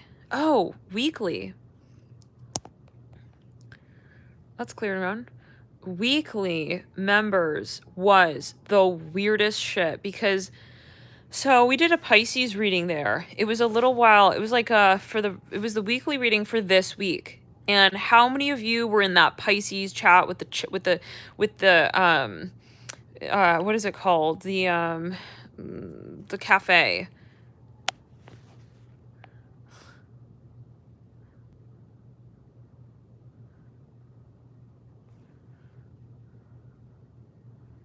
Now, okay, well, anyways, so we channeled this thing for Pisces. It was like something about a Pisces, like, you know, you be in a cafe and something's going down and it's like all this chaos and someone's like asking to join their table and like they're trying to like save you from something or something like that, or protect you from something. Now, literally get a load of this, okay? Whoa. I read that as Croatia, Jennifer. Don't know what that's maybe alluding to for you. But anyways, let's clear around. You saw it. You saw it. Okay, so no, like literally, I was like, man, because it was such a specific reading. It was such a specific reading. And so anyways, it was the other day, and I think I posted this on the main channel. I was like, guys, this literally happened for me today. It manifested today. I think it was even a general reading that was for Pisces that came through.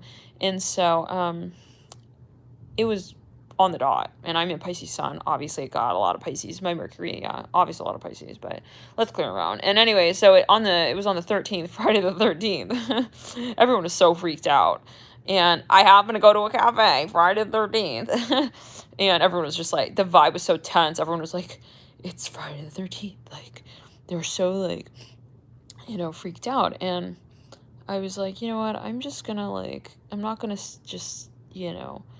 Anyway, so I went to the cafe, and that scenario, literally, it was like, but the weird thing was, the minute this person's talking to me, this, like, man appears out of almost thin air. He, like, comes over to us talking in, like, the corner of this outside seating area, whatever. It was, like, a crevice. It was, like, anyways, he comes and he sits. He appears and approaches us and says, can I interrupt you guys? I don't want to interrupt you, but can I just like, we're like, all right. And he comes and he sits like right behind this dude, and he's holding a cross, and he's going like this, okay, with the cross right behind this guy who's talking to me. Can you guys imagine this? It was like the most Twilight Zone-y thing. And I'm telling this guy I'm talking about astrology. Anyways, this might even be a setup situation, but anyways, okay, because, yeah, you never know in fucking DC, and I already know there are people who are fucking stalking and being weird, but conspiracy theorists and blah blahs, okay, diplomats who are whatever, and they think they're very, like, onto something here, and you're not, but anyways, let's just, like, clear it. But, yeah, and so this guy appears, and he's just sitting behind him, making direct third eye contact with me, and he was, like, you know, homeless man or whatever, but he's going like this with the cross, okay? And I'm just like, what the fuck is going on? There's so much more to this, but whatever, anyways. And this guy, something like that, and this guy's talking to me, and he's like, so yeah, I was like, yeah, I do astrology, whatever. The guy starts talking behind him, and he's like, he's saying, oh, by the way, I'm in Aries rising with a sun in Aries, and I was like, whoa, like it was weird, you guys. The energy was something. So, but yeah, like DC has these energies. DC has these energies that are just like, these energies. Let's clear it and ground. Well, I reported this to the police because, I've been working with a detective. I've been working with a lot of people here on this, and like, and these people are just like stupid. Like and I know people who work literally in like this area who can take it on from all kinds of standpoints here, and they're just, I don't know, but it's got a psycho side to it, but whatever it is, love and light, and it's got a love story side to it too, which is the unfortunate part. Well, for this person, but they don't want to, they're too scared to admit that because they're totally just in the paranoia state, but that's okay anyways. Love and light, cleared and ground.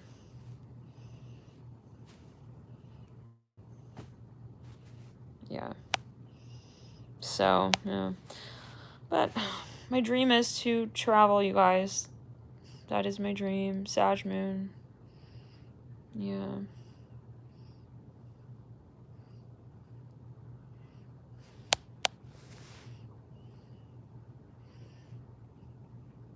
Greece! Oh, are you in Greece, Jessica?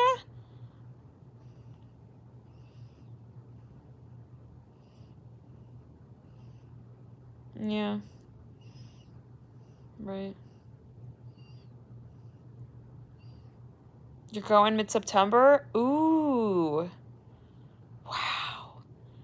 Well, so someone asked if I could go to anywhere. I would love to go to Sevilla.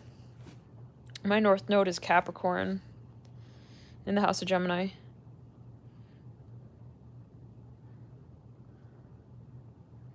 Yeah. But it's like this dude was like trying to interrupt this guy talking to me, but I think this guy's connected to this spy dude. I swear. It's all fucked up. This is just all, it's karmic, it's like literal, it's just strange, But again, I've got my South Node and my North Node with Saturn and the Moon literally passing through like DC. But I've had so many situations like this where people approach me here, but they're literal like ghosts. They're not real people, you guys. They're like walk-ins. They're like, they manifest like in the moment. And the way I know this is like I will try to connect with them in 3D. I'll be like, hey, so like let's exchange information, and they'll just start backing away like, oh, I can't talk to you anymore, and they have to like leave in the moment. It's like the weirdest shit. The weirdest shit, you guys. But it is what it is. It's clear and ground. Super Neptunian. Super Neptune. Like, I had someone approach me on a very specific day, and they started gravitating towards me inside of this like coffee shop, and they're just like staring at me, and I'm like, why is this person like staring? Like, and then they like came and sat next to me and just sat literally right fucking next to me, almost blocking me from leaving the table that I'm sitting at, and they start talking to me like almost forced contact. I'm like, what are you doing? What's going on here? And then I started to feel like, okay, this is definitely like spirit. And so, yeah, and they start asking me these questions like, so what do you do for a living? And I'm like, okay, and telling them about astrology, and they're like, so maybe you want to do health. Like, they just start talking about these things. And I every so often see these people. Who is that, Dodger? Okay, I'm going to answer your question, Lonate, directly. If I could go anywhere, where would I like to go?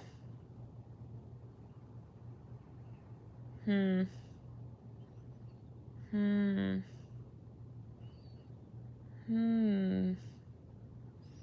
so pulled to Morocco. So pulled to Morocco. Something about Morocco, yeah. Oh, it could be a planet, right? I don't know if Morocco's, yeah, but I don't know. It's clearing ground. Yeah. But like one time I was just looking at these pictures of Morocco, like Moroccan people, objects, and I just had this moment. I was getting like sucked into the computer. I was like having like a moment, like what? Like I feel like I definitely had some kind of history there, some kind of experience. Yeah. Like it was like a blanket that was like knit. And I was looking at it and I was just like crying even. It was just like it was a moment. I'm a Pisces though, you guys. This is how it goes every now and then. Aw, that's so kind, Charles.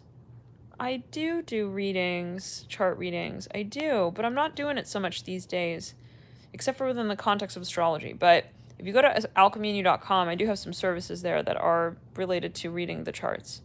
So if you click astrology charts, yeah, you'll see that. Thank you for your comment there. You're from Morocco, Cara? Wow.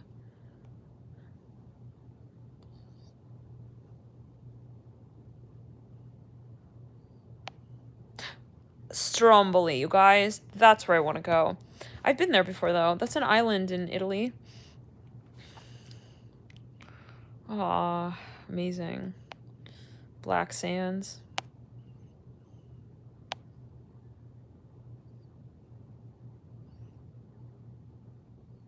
It's clear, man. So, I was in Paris for a week. I was there doing an internship, and it was an interesting experience, but it was really hard to integrate. Like, culturally, it felt kind of cold to me.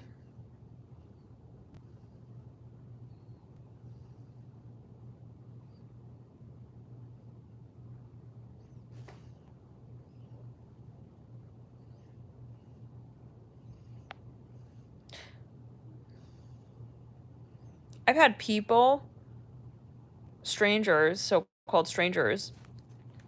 One time I was gonna leave a cafe. It was like, I'm always at a cafe. It sounds weird, but it was like it was like a late night food spot. And anyways, they're open until like 2 a.m. and I was there real late one day talking to the owner there. And he was serving like shawarmas and stuff. And anyways, he had a lot of stories. Older Scorpio man, very interesting, very, very, very Scorpio, very interesting though person. And we would talk every now and then. And so what's going around? Yeah. And so anyways, one day it was almost like 1:30 a.m. and I'm like, all right, I gotta get out of here. I gotta leave. It's just been too late. Like, oh my God. Like, and we were talking about herbs or something like this. And so he was real into like supplements and these things. And we're talking about different herbs, and then I was like, it's time, gotta get out of here. So I'm about to walk out, and then this lady walks in, and she's like, she knew him. Apparently, she walks in every now and then. She was with this man, and she was really like kind of, she was having a moment, and then and so he introduced me to her, and she looks at me, and she says, she holds my hands, and she says, and she's like looking in my eyes. She goes, promise me you'll go to Israel. And I'm like, what? Whoa. Yeah. She was like, yeah, I do like aura reading. She was like, promise me you'll go to Israel. I was like, well, all right. Yeah. So it's interesting. Yeah. She was like almost crying. It was like intense. But yeah, so never been.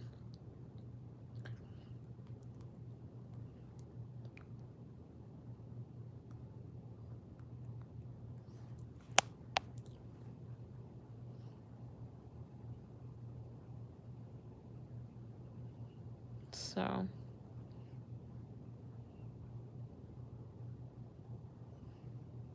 I was in Lisbon. I was really drawn to Lisbon for a long time. One place I haven't yet been is London. I really do want to visit London.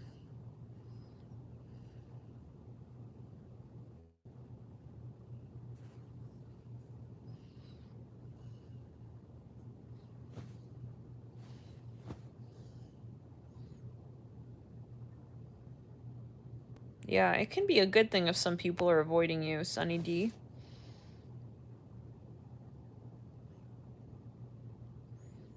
Let's clear the heart chakra on the right side of the heart chakra. I'm in DC now. Go. But yeah.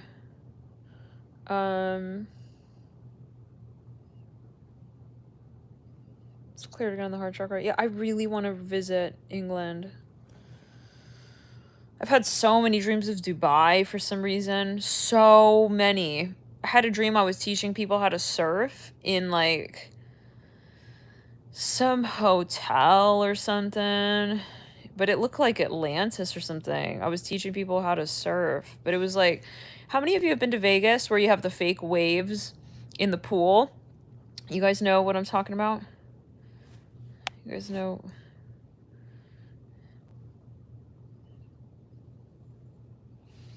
It was something like that. It was something like that. The wave pools. Yeah. I was teaching people, this was the dream, like teaching people how to surf. And yeah, it was interesting. It was kind of like, but it was like an island. Yeah. So it's funny. I get this alert now. It says absolutely. Yeah. Look at your astrocartography though. That could get really lazy river. It's so cool. Yeah. So cool. Wow, Conchita. Interesting. Yeah.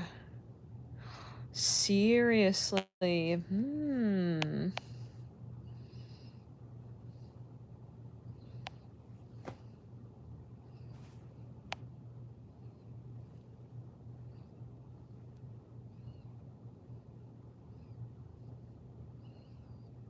It's clearing around. I've also had a dream where I was like in a tower. It was like the weirdest vibe. This was years, like 10 years ago or something. I was in this like tower. It was very Harry Potter, but it was like up in the clouds, like, but it was connected to other towers, but it was way up, like almost in ether. I don't know how to explain, but it was very interesting. Yeah. It's clearing around.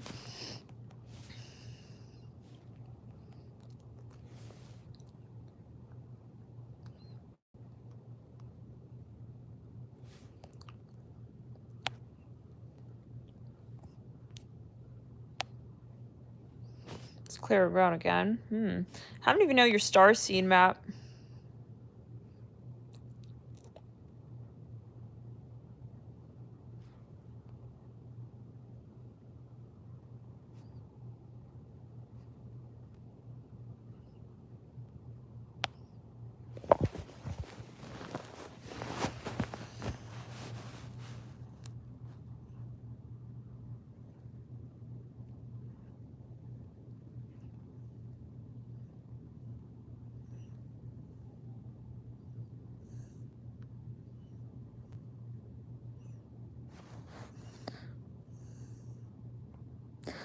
Oh, I also had a dream that I was like in surf school or something.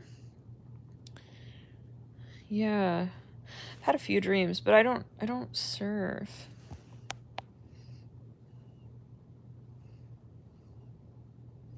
But yeah, you guys, look at your astrocartography. It could be really, really quite fascinating.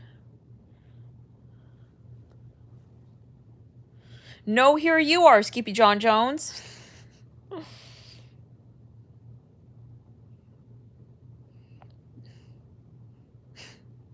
Oh no. Maybe.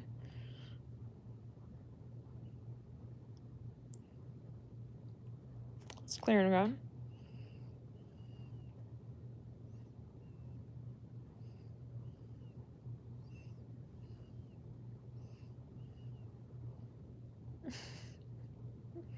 Always at a mall in your dreams. Let's clear it around. Yeah, but I really do want to visit London. But hey, you know, it's guided. When the time is right, it will be when it's meant to be.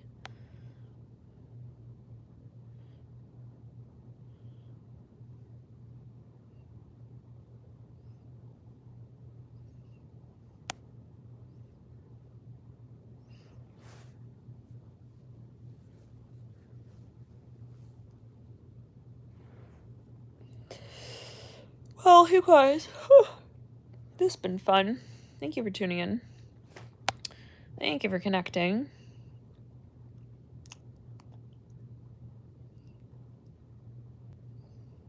I once had a dream that there was like a huge ladybug running after me on the beach. I'll never forget that dream. It's clearing around. Scotland. Ooh, this is, yeah. Oh, wow. I had a very interesting dream about Scotland recently, actually. And I've had, yeah, something with Scotland. I had a dream that I was, like, in a school in Scotland. Yeah, and this was involving Twin Flame. So, yeah, but we were, like, arch nemesis rivals. Like, he was in literature school. And we were, like, in a fight. Yeah, he was very distinguished. Anyways, yeah, but we were, like, in some, like, school in, like, Scotland or something. Yeah. Must Have Faith was in that dream. Actually. I don't know if Must Have Faith is still watching, but if you are out there, you know. And, yeah, definitely have had dreams of Egypt. Just get a notification that says, oh boy. Oh my. Yeah, definitely had dreams of Egypt. And, yes, some interesting pyramids. Yeah. Oh man, it was too intense. Yeah, it was, yeah, very, those dreams were very intense. Not so pleasurable. Yeah, imagine falling in well, yeah. Imagine falling inside of a pyramid. Yeah, in a tomb, and yeah, it's not fun. It was very intense. Can't be talking about that on the main channel page, but yeah, it was very intense and it was very creepy. Yeah, but it was all okay in the end of that dream.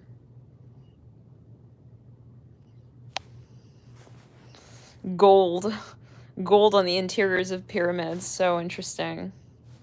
Stairs, golden stairs, but leading down, and yeah, it was a whole thing. It's clearing the ground. But we were okay in the end, yeah. We were okay in the end, but...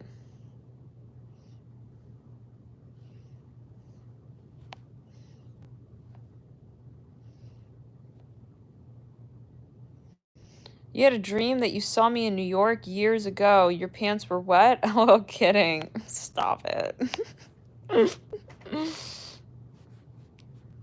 It was weird when I was actually in New York. And, yeah,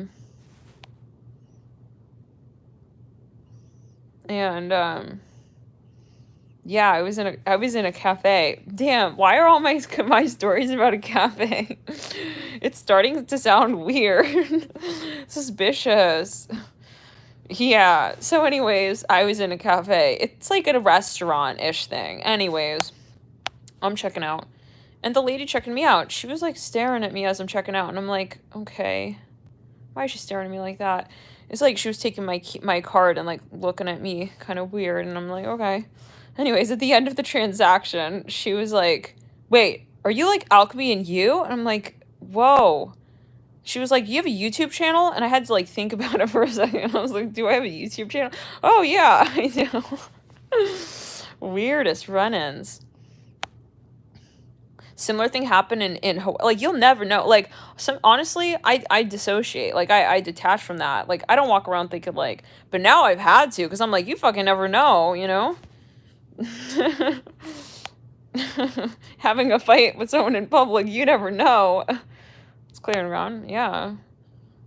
But it is kind of creepy. Like, no, really. Like, think twice. Think twice. If you don't like that kind of thing, yeah. I had to really...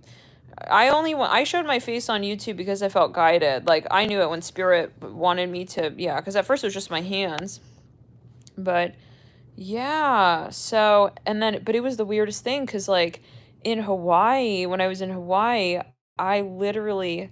It was the most Twilight Zone shit, because I had arrived and I was going to check into the hotel. It was some little hotel, and anyways, I'm checking in. There's, like, this one lady, she's working at the front counter, and, like, it was late at night, and, like, she walks over and she's like, "Are you Alchemy and You?" Like, think about how weird that is.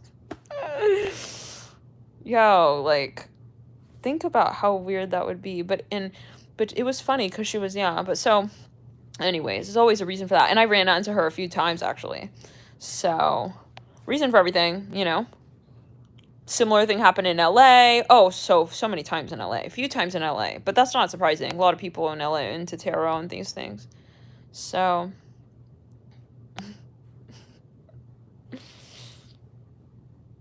I'll never forget it. One time in LA, I was walking down the street. Sometimes I would walk. I don't know how many of you are familiar with, like, Venice Beach, like, Abbot Kinney area. Anyways, a lot of people into tarot there. So, anyways, let's clear around. Yeah, I was walking down one of these little streets, and I was meditating, and I would spend a lot of time meditating, like, with nature, like, actual, like, plants and stuff. And so, anyways, I was listening to binaural beats, and I was just, like, you know, just like, you know, hands on the tree for meditation, whatever, and for a period of time. And then was walking, and then I was gonna just walk down the main street, but right as I'm approaching the main street, I just got out of a really heavy meditation session, and I heard my spirit guides. They were like, "We're always with you." And I was like, "Okay, wow." Like, but they were, like, making that a very strong message, and they were like, "Okay, now watch, we're gonna show you." And I was like, "Whoa, okay." So anyways, let's clear the ground. And so my spirit guides had me, like, they did not want me walking on the street yet. I said, "All right, fine." So it sounds maybe abstract, but they told me, basically, I felt guided to just put my hands on this tree right in the corner of the street for, like, a minute longer. And then they were like, "All right, now, you know, go on your way." So I was like, "Okay." And then I felt guided to, like, walk almost, like, right in the middle of the street. Again, I know this sounds so bizarre, but it's a crazy story. So within seconds, I'm walking, like, kind of right off the sidewalk, and I'm thinking, what the hell? Why do I feel guided to walk, like, it's almost in the street, like, almost, like, in the middle, you guys. Like, it was basically like, make yourself known. Now, anyways, cleared the ground. Then I see this car drive right by, and I had headphones in, right? Again, listening to binaural beats. I'm not focused on that.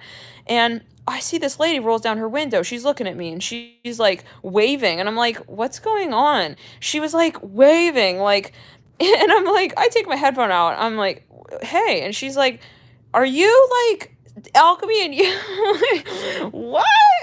You guys, within minutes. Yeah, it was crazy. But this is where your spirit guides, they want to have contact with you in very specific ways. You listen to your intuition. And so, yeah. And so, I have been to Santa Barbara. Yep. And yeah, so that was one time. It's very interesting. And so, yeah. So, but then another time I was in the tarot shop, and I was talking about something, and this lady's, like, standing behind me, and she goes, "Hey," yeah, so interesting. It's clear, God. It happened in DC, actually, as well. Yeah, this lady was running down the street. She was like, "Hey, wait." I do. Somebody recognized me in the gym. Oh man. Yeah, you never know. You never know, but it honestly it can get creepy. It can get weird. Yeah, it can get weird.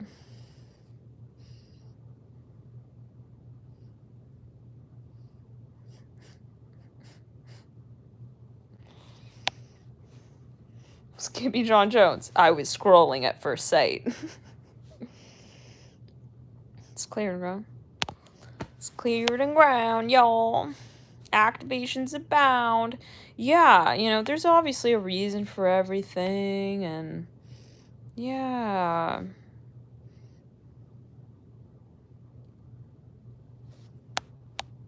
Mm-hmm.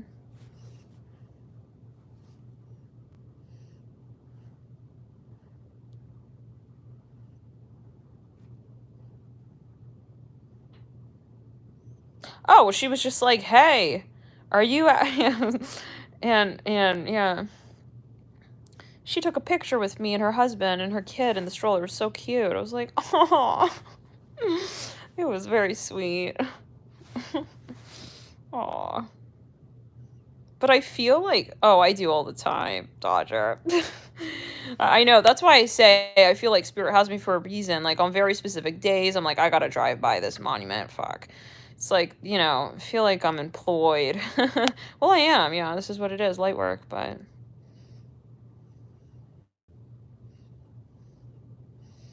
yeah,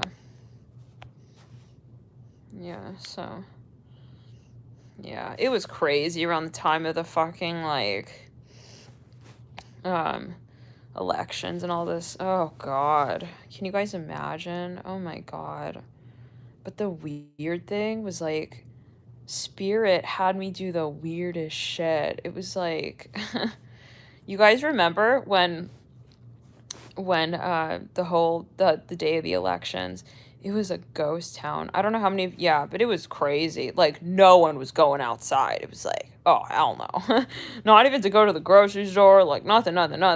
And anyways, I was telling myself I'm not gonna go outside. Like just stick around, to hunker down, like on an energetic level. That was just crazy. So anyways, it's also just very interesting, but yeah, in terms of light work there, but yeah, and then all of a sudden I was like, I have to go outside for a run. Spirit has me wearing a red puffer jacket, and I'm like running up this hill like with a red puffer jacket. No one is in sight, and then right then there was like this this like exec car, and it's driving around, and like they're obviously, it was something like government officials or whatever, and they roll down the window and they straight up make eye contact with me. Like I made eye contact with this dude. It was like weird. It was like it was a moment. Like they're like okay, this was right before the elections. I was like, what the hell's going, and it was obvious because I had my hair, like my Spirit was like, put your hair down. I was like, all right. Putting my hair down. It's like wearing like a red jacket, like running up some hill night of the election. It was strange, but yeah, and eye contact is powerful. So you never know, and definitely like if you feel guided to, good night, Sunny D, no problem. No problem. Yeah, you do whatever you need to do. No pressure. If you're a mod and you want to check out at any time, you definitely, yeah. But I think anyone who is in the limelight, major limelight, are you kidding? They have so many soul connections. Definitely doing light work or some kind of, so it's clear and run. But yeah, it was a ghost town. Ghost town. And but it was a very particular moment. There's always a reason for that. Hello, Diamond Dave. Thank you for your donation. Oh, so yeah, but I had a starseed reading done one time, and they said, if you feel guided to show up somewhere, you heed that intuition because there's a reason for that on an energetic level, like just being somewhere, right? just showing up, you know, you can have everything's energy. So you have like vibes. Yeah, election was so crazy and it was so karmic. It was weird. It was. Imagine he was like, wait, are you alchemy? Can we take a picture? Oh my god.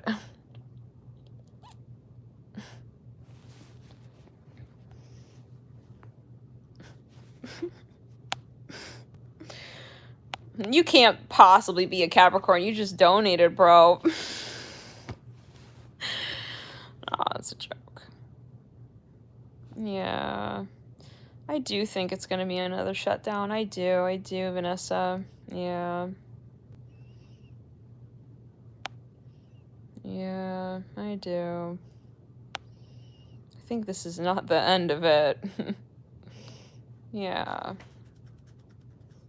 But you know what's also weird is that they're just like magically opening up all these tombs in Egypt around this time now as well.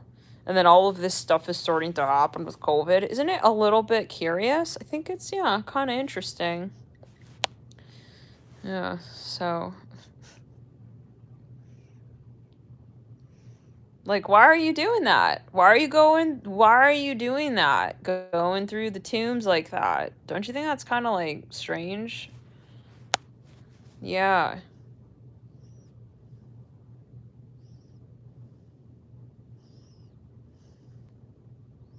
Guys, remember the Zahi reading?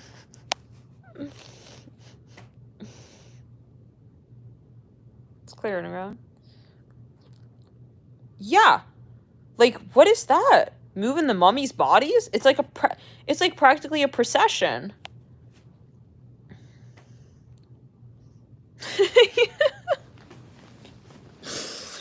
Danger cat. Opening up the tombs and closing down society. Society. Whatever was functioning of it. Yeah. So-called functioning of so-called society. Yeah. Wow, Cleopatra's finger, her limb, lockdown. I don't know. It's like just very, very odd, yeah, but it's cleared and ground.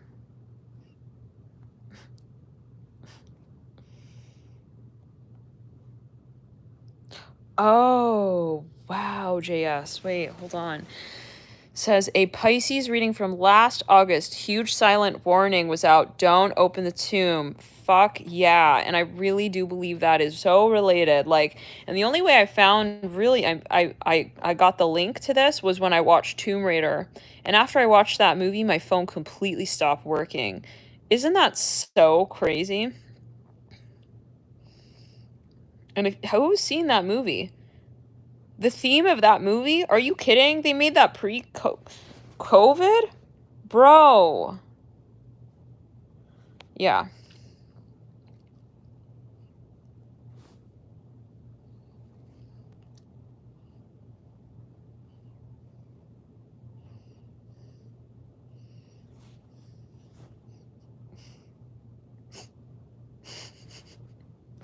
It's clear at love and light. Peace be upon all these people who have been buried. What the hell?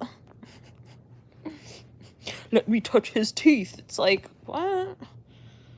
What are you doing with that? You know, what's going on with that? La la la la la. And the fact that we literally did a I don't know, let's clear and ground. Love and light to everybody, but love and light to everybody. Let's clear and ground. Like that reading with Capricorn, with Zahi and digging up tombs and all of that. And this came through in a few readings, like about why are you digging shit up? Like, doesn't that seem karmic? Like, think about it. It's energy. Like, someone literally, okay, like, and Egyptians of all obviously believe that energy continues. Are you fucking kidding? Like, are you literally, like, stupid at a certain point?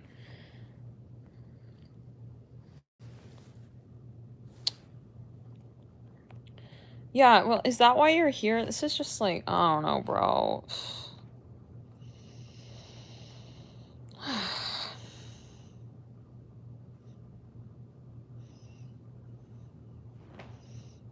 I gotta watch that again. Definitely time to go back to the older readings. A huge silent warning.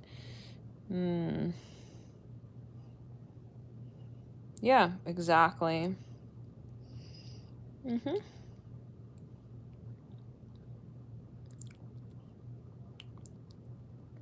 It's clearing around. Yeah. Yeah, it's just so much stuff that is so related. Yeah. That's right, Andre. A lot of hidden agendas. Yeah. A lot of weird stuff going on. Yeah, let's just, like, dig up, like...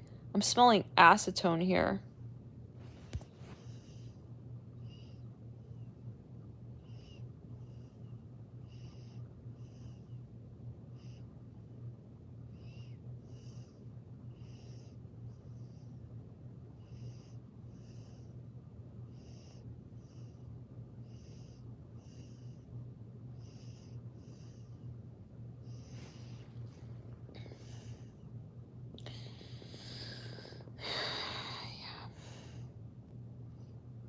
I don't know.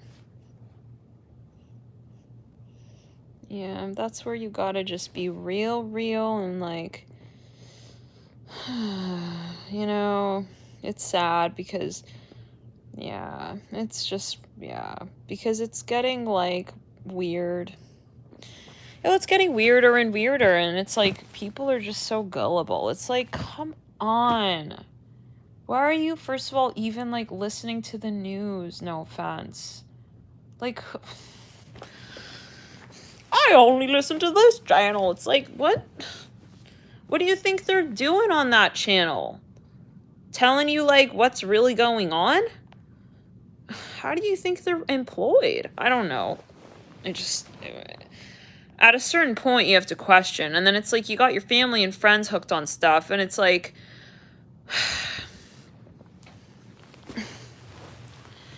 And then it's like, well... It's just toxic at a certain point. Because then you call people and then they're just trying to feed you fear. And it's like, well, I can't talk to you anymore. I'm sorry. I gotta go. You know, and it's getting very lonely. Yeah, people are turning to zombies. But honestly, it's kind of getting easier to weed people out who are, like, this guy runs, and this might get political here, whatever you want to call it, or, like, controversial, but, like, this dude is running into a makeup shop screaming, I have the vaccine shot. Don't worry. And it's like... Okay. Just is getting very easy to, like... It's the first thing he's screaming. He's running... I don't know. It's hysteria. It's like... It's another form of, like, prejudice, you guys. Think about it. It's cleared and ground. You know? Let's clear it. Love and light. It's truly getting very odd, though. And this is a time where you have to just not be afraid to be extremely strange. Because it's going to get weird, but, like, think about it. They're getting weird, too. It's like, you're weird. You're weird for saying those things and doing these things. And, like, don't you think it's strange? Yeah. So then, all right, I'm going to be weird in my own way. And so... Screaming, running into the shop, like, I don't know. Touching all the products. Like, I'm sorry, even if you're gonna touch, like, you can all, I don't know what to say. Like, this is where I need to check out, because it's gonna get weird. Like, you realize you just touched the doorknob.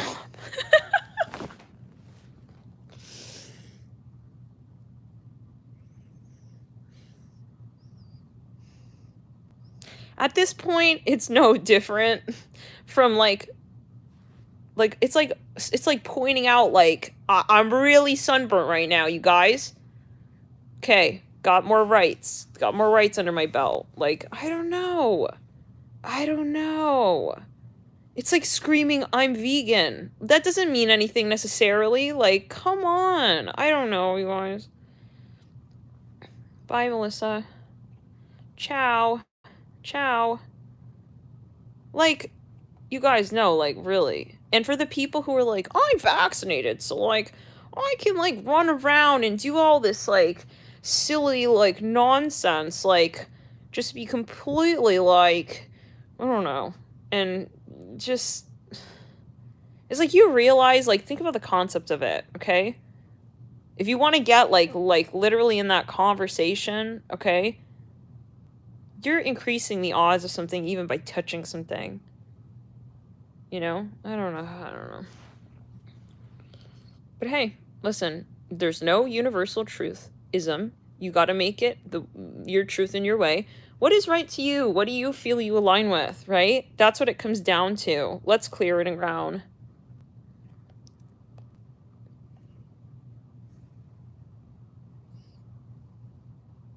Just like I just can't get over that.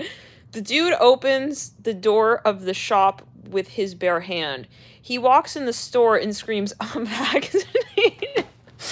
And then he proceeds to touch all of the products. Like, he's touching everything. It's like, okay, so what do you think you're transmitting this by so-called? Like, if you are transmitting something. God. I'm just like, I don't know. It's another form of, like, causing prejudice, like, ism. You know? It's like terror wars. Like, I don't know. Let's clear it.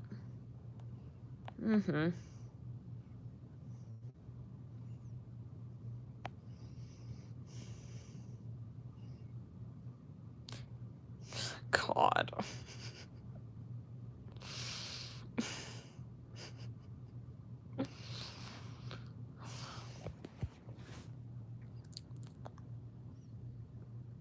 Totally. Like, oh my goodness. Can you guys imagine? Like, that they're already, like, they want people to have vaccine cards? Let's just, like, clear it and ground. It's like, I'm allergic to fish. You gotta eat fish or else. It's like, that's kind of what this is like. If you, I don't know. This is where it gets controversial, I guess. You gotta make your decisions. But...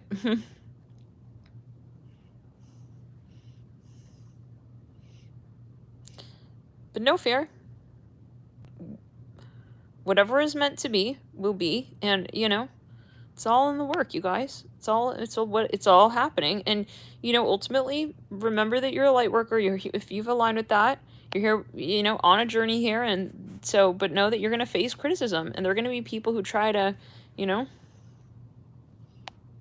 yeah, it's like, but listen, honestly, F70, you know, I'm getting to the point now where I'm like, no, it's easier now. It makes it easy. It's like, oh, okay, you're blatantly kind of saying you're prejudiced. Like, in a way, it's like you're blatantly coming out and, like, you know, just saying, like,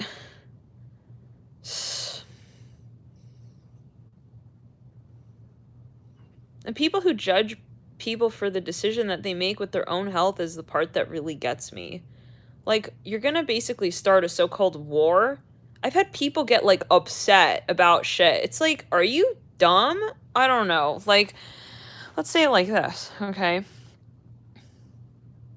For example, okay, people don't really know what they're talking about, by the way, with this whole thing of, like, just think about it. Like, especially, I mean, the US took for fucking ever to come out with this and say, finally, that something was going on here, okay? Like so long to finally even just, like, start to lock shit up. Let's clear it around. Now, anyways, okay, now here comes along so-called, like, we have a solution, and then people got all excited, at least in DC they did, just taking their masks off, like, just hanging out, you know, coughing, sneezing on people. It's like, and touching everything, you know, feeling really cool. I'm cool, look at me, like, I take my mask off. Like, now the ego's involved even at a certain point. And anyways, let's clear the ground. But Yeah, and then it's like, are you joking? Like, you don't really even know what this is. Do we really know what this is? Why are you so eager, okay, to just. And I feel at a certain point, it's like these are people who have a control issue, I guess, and they feel like no one's going to control me. I'm going to take the vaccine and I'm going to be on top of, like, it's like people think they're better now or something. So this is going to get karmic. This is where it gets karmic. And like, honestly, where it's like you're going to start just doing stuff that's kind of like selfish. Like, truly, I mean, I don't know. It's like, I wouldn't want to take the risk. You just don't know. Why increase the chances and the risk for somebody else? Like, now we got this new Delta variant, and there's another variant where people are getting some kind of skin disease. You guys hear about this? But anyways, okay. And it's like people are straight up bragging. Oh yeah, like I'm going to the club and I'm going here, I'm going there. It's like, oh my god. I don't know. It's just, yeah. Let's clear it and ground, love and light. And honestly, just keep your immune system up. Let's clear it around. And then now, like a week later, they're like, all right, it's mandatory again to have the masks on, and everyone's got the back on, all this, and it's just like so silly. So silly, like. Oh my god. Do they say that on the dating sites? Double facts. I swear. No, it's like you're gonna turn into a GMO fruit.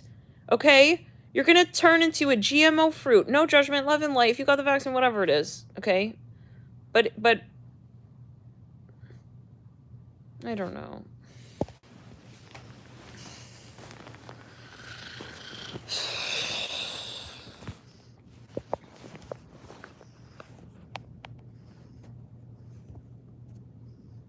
Like, I enjoy masking. I'm not gonna lie. I enjoy masking. I want to purify the air. Are you kidding? We need to purify the air here, if anything. We need that. Our lungs need that break. Okay, as well.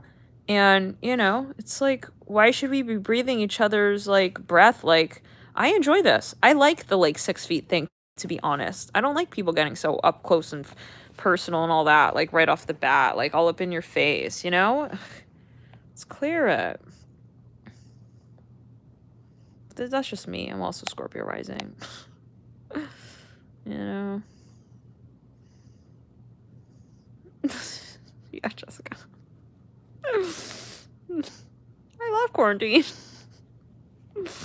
It's cleared and ground. I'm channeling all the time. Let's clear and ground. Yeah, no, I'm channeling all the time. Almost all the time. I don't even really, don't. You feel like it's hard to breathe? You gotta get the right mask.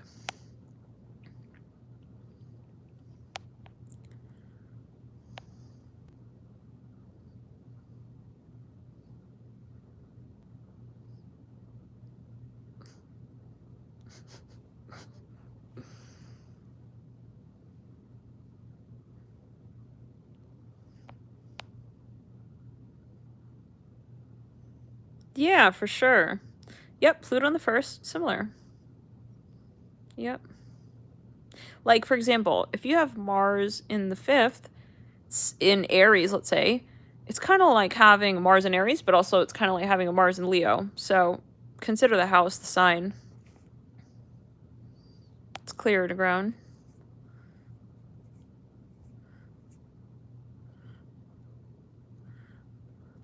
What are these questions? You must be a Scorpio. Only a Scorpio would ask questions like that. Why you look so tired? LOL. You were up late last night, weren't you? Do you have the AC on?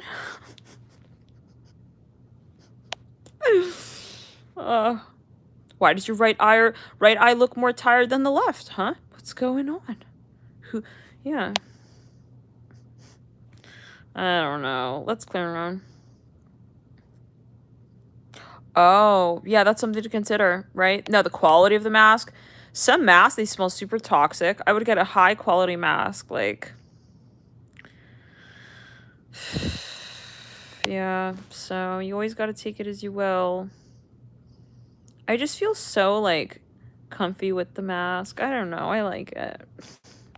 But again, that could just be me. You know.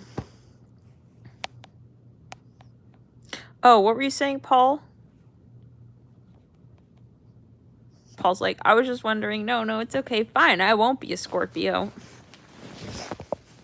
I thought maybe you like it. Fine, I don't have to be a Scorpio. It's cool. It's cool. No, I'll take my Scorpio badge off. I'll take it down. What were you saying about the AC?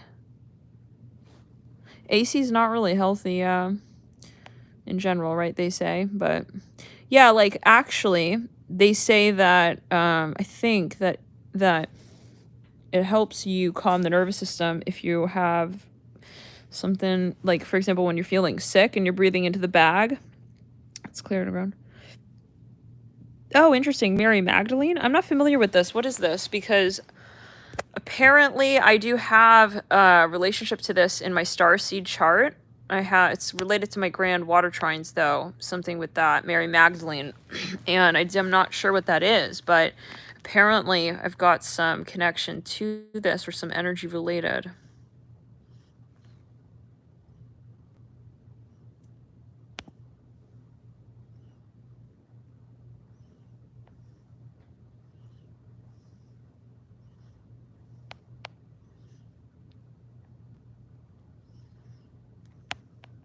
You know, Jake, I'm going based on what I'm feeling. I don't want to be breathing what other people are breathing. I want distance and I want out. Yeah, that's what I'm saying, Jake.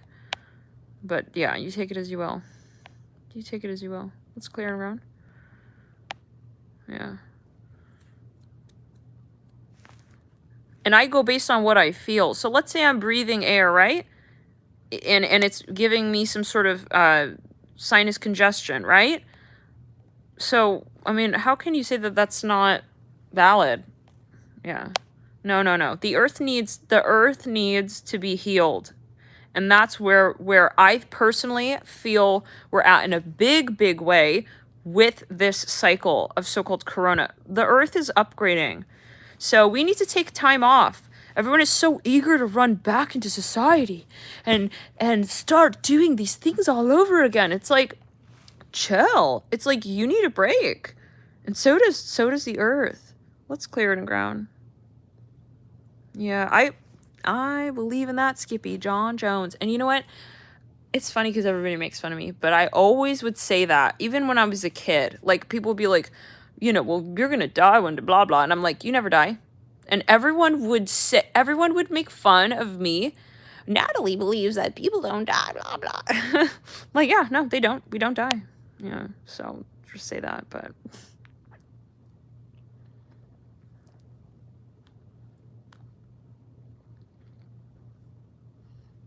Yes, that's a very interesting perspective. Athena says, I was quarantining before we had to. People are just full of negative energy for me to be around them for too long, so not much change for me. Yeah, and that's the funny part, is that everyone is starting there.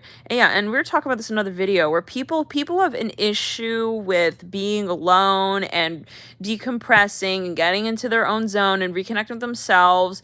That's something that needs to be addressed. It's like, sorry, why do you have an issue, decompressing in a way and reconnecting with you and, taking the downtime? People are like, I'm so depressed, I can't take this, like, love and light, but we got to meditate, right? Reconnect, get into yourself, get into your space, into your being. I loved quarantine. And I do still love it. It's clear and ground, like...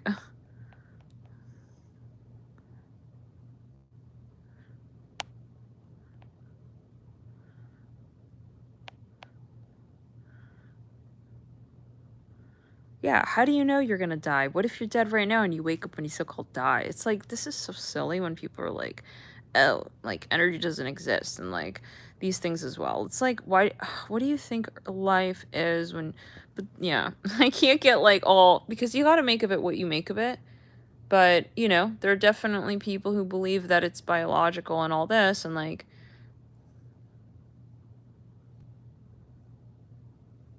let's clear it around.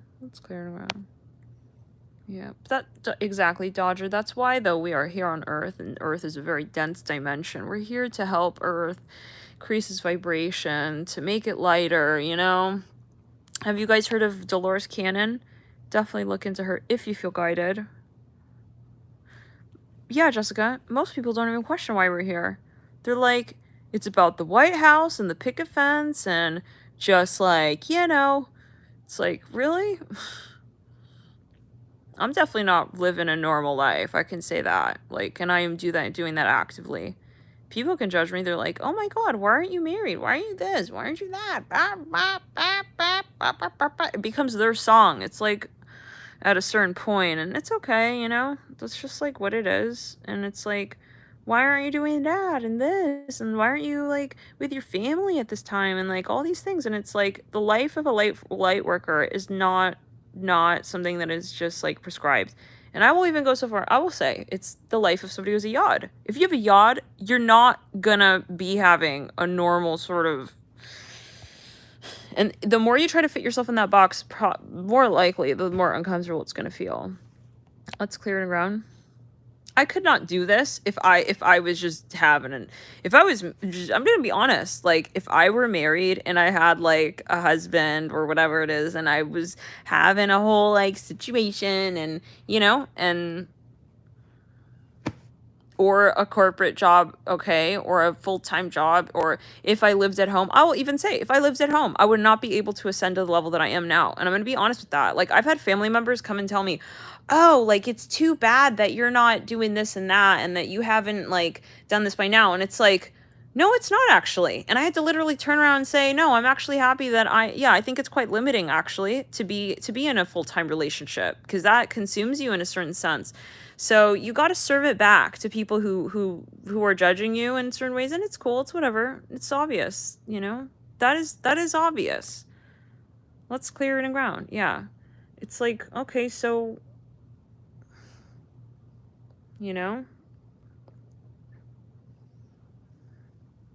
people have a way, and yeah, and usually there is some karma there with the family as well. So if you feel like you need to separate from the family for some time, there's a reason for that. Yeah, and there's a reason. You're breaking certain patterns. So, yeah, it's not all about being so comfy cozy and like, I think that's kind of dependent. And honestly, I get really turned off at times when I'm in a relationship because it's not really inspiring individuality. And doesn't mean that you cannot be in a relationship and also be an individual. Okay, but like my experiences have been such that when I've been in a relationship, I felt like, and I'm also a Pisces, so I'm very sensitive, obviously. So it's like I almost merge into that person. But hence, I have to be very careful as well with who I surround myself with. And that's why I don't really hang out with a lot of people. And just so many reasons. But yeah, in general, it's like I have not found that it's been really easy for me to be completely invested in something that is totally true to me personally while being in a relationship. And I've really had to make certain so-called sacrifices, but to separate, at least to have distinction and boundaries with that. And I've done that consciously. It's like, I know I'm not out there trying to just like have connections and relationships. And it really comes down to you and your vessel. And that doesn't mean that relationships cannot be, okay? It's just a matter of you have to find yourself as well. And I know that I have not found myself at that point yet to be able to connect to someone at that truly authentic level, right? That better not be a cactus spine. Oh, no, okay. So, yeah. Is it hard? Of course. It's really hard to be a human at times while also being a light worker. But that's the point, and but you will connect with your proper soul tribe when the time is right? You will connect when the time is right to what truly empowers you in the most authentic journey space. So like if you're super dedicated to what is real to you and at least trying to find that thing, and not settling and being like, oh my God, no, I'm too insecure. I need a relationship. I need a job. I need this, blah, blah. That's when you're going to make sacrifices with your truth. And then it's going to take you longer to get to that, that vibration that is real to you, where you're really feeling satisfied. So yeah, that's been for me personally, at least. And, So I'm just dedicated to that journey, and whatever happens to be, you know? Yeah, you don't need anything. This is all society. Like, even think about it, you guys, the concept of marriage. It's like, where did this come from? Just clear it around. Yeah, what is that concept? Like, didn't it freaking originate with, like, a dowry? And, like, think... Well, all right, we're apparently getting real deep here tonight. Well, we might as well. But did you guys even think about, like, the concept of, like, sex? Like, what is happening there?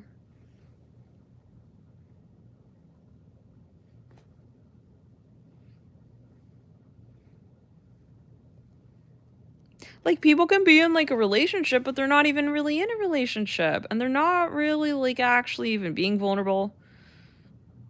It's clearing around. Like...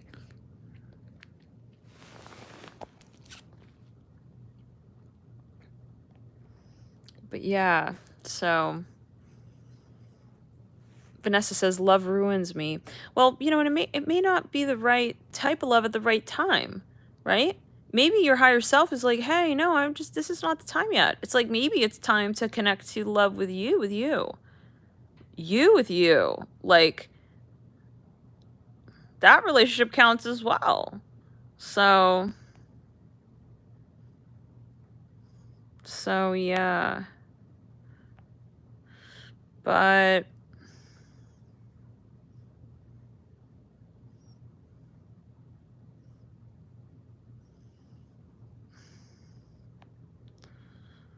like, honestly, this is... Yeah, Skippy John Jones. And this is where, well, and honestly, just wait it out. You know, just wait it out. No need. People are freaking out here. Like, gotta make decisions immediately. Oh my God. It's a Mayday zone. I'm like losing time and like, you know, gotta do something real with my life. It's like, that's your ego, you know, talking here. Just see how it rolls out, you know, because we're about to also reach these really karmic waves with the whole shebang coming up from 2020 to 2021. And that's very interesting, media trained. Ooh, I remember you. Greetings, yes. Says time is an electrical currency. So, yes, I do recall you in that very deep, long reading that we were in one time. Now, anyways, I sound like a creep.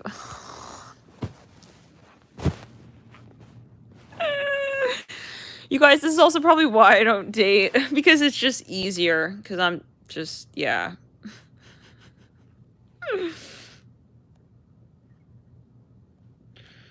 Yeah. But okay, let's get back to it. Now,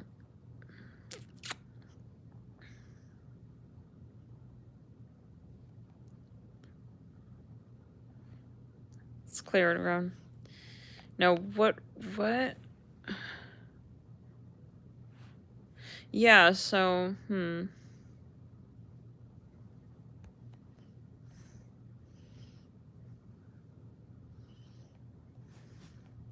Yeah,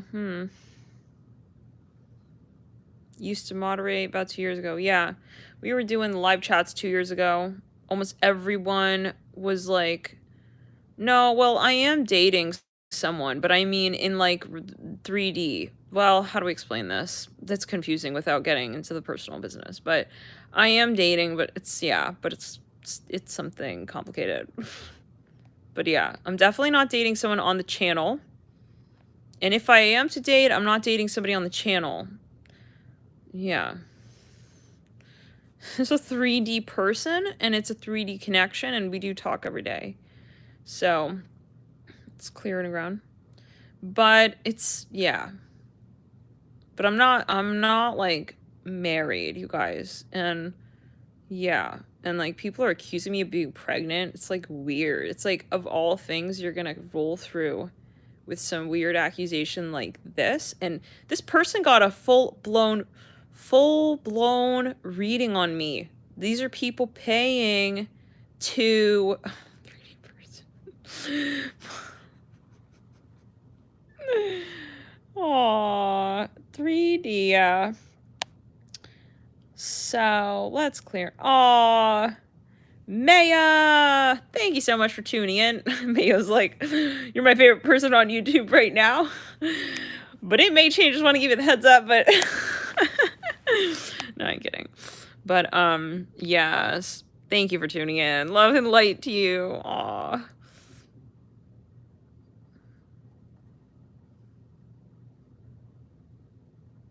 Yeah. So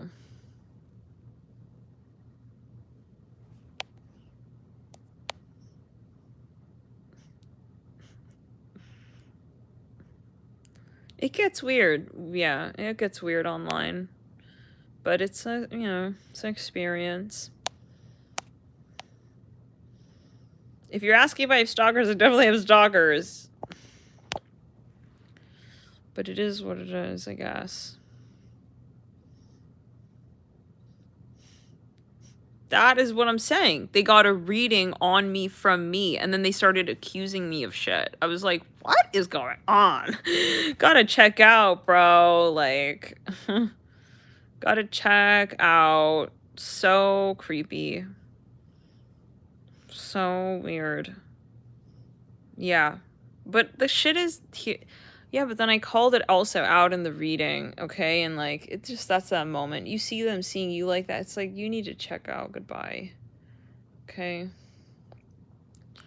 People showing up at my house. Like, it's so unnecessary. But... Anyways, What's crazy, Media Train, is I didn't even know what oracle work was. I actually had a psychic, another medium, tell me. She was like, oh, I see that you would have, like, some kind of talent here with, like, oracle work. And I'm like, what's that? I was already doing the tarot, but yeah. And then, it was developing, so. Yeah, I've had people show up, but yeah.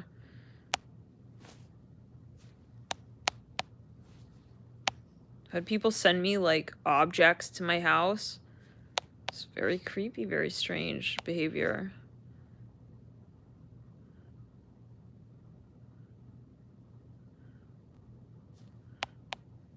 Ugh. Yeah.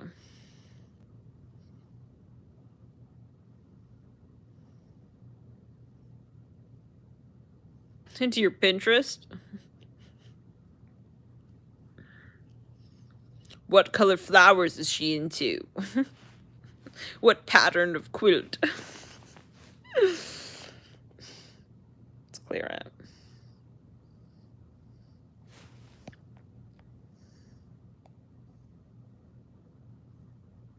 Yeah, I mean, like, I think it has to be something that you resonate with, Skippy John Jones?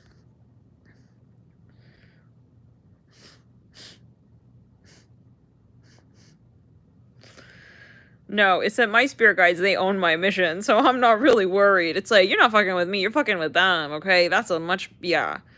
So, that's where it gets very silly. Yes, but that's, yes. So... But even, like, in a sexual way, it's like people, it's like we're not in a relationship. I'm channeling. Love and light. I don't know, but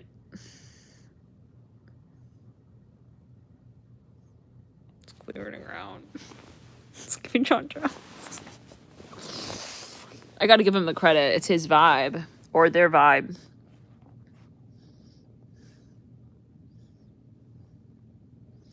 Well, if this was the moment we've all been waiting for, we would be all most likely harnessing the Libra energy, because literally the title of that reading was, this is the moment you've been waiting for, or something like that. It was, this is the moment I've been waiting for forever, or something like this, so.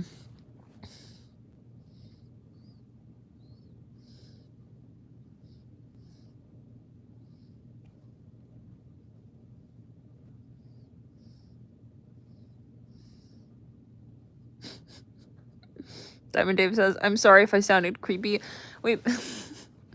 Says, I am a Capricorn by every sense of this. But, like, I wasn't thinking that. Well... Listen, this is where it gets hard because you can't hide what you're feeling as a Pisces. You definitely feel everything. So, yeah.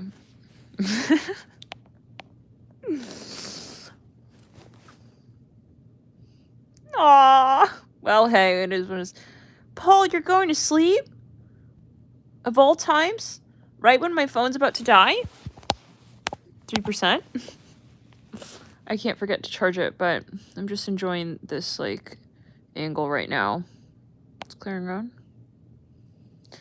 Like, who enjoys this 3D world? Sometimes I'm like, this is embarrassing.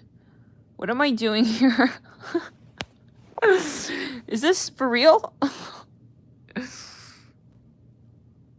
Yeah. You should look into Dolores Cannon. She talks about she's a psychotherapist. I think it was a hypnotherapist, and so a lot of people she's like, why did you come to Earth? And they would all say like the same thing. Many people. You should watch the documentary. It's very interesting. Yeah. But no, but it is embarrassing. It's like, what this is not really really?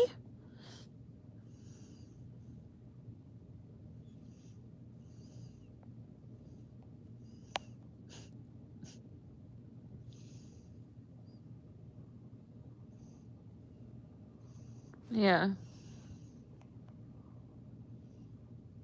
Yeah. Atlantis. It's like starseed ships landing. Well, you guys just wait. You guys just wait. You know the whole thing. Well, in a few Sag readings, there was something about a starship landing, and I literally saw, you guys, like a UFO or like some kind of starship. It's clearing around. Yeah, and like I saw people getting on this ladder like ET style. It was it was a thing.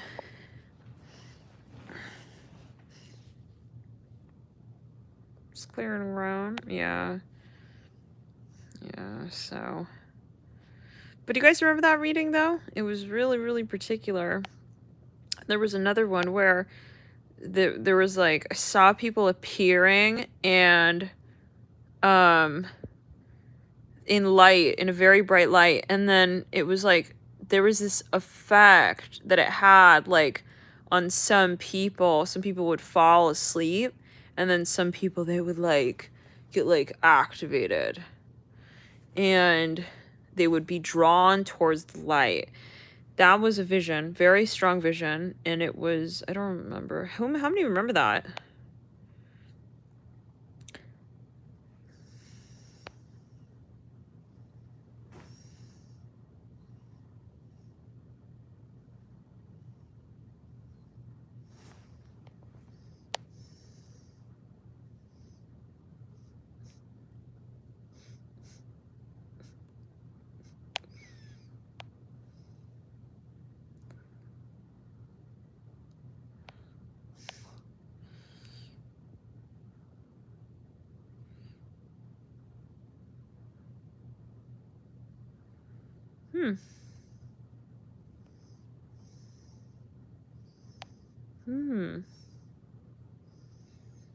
Yeah, it was like so particular.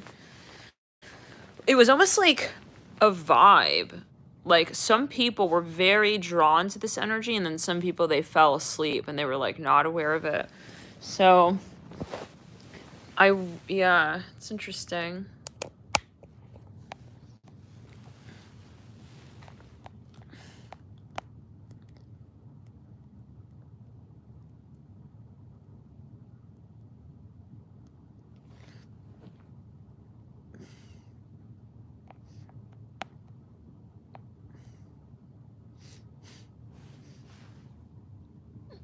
Animals are very sensitive, yeah.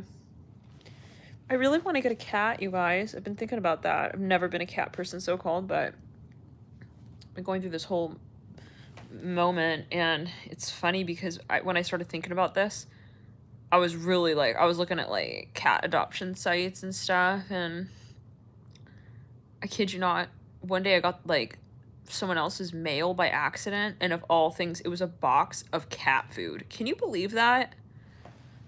Like, if that's not a sign.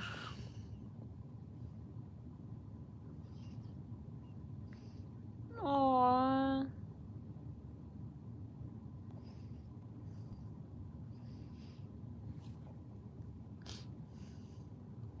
Lionsgate has been intense, kind of emotional. What about for you, Andre?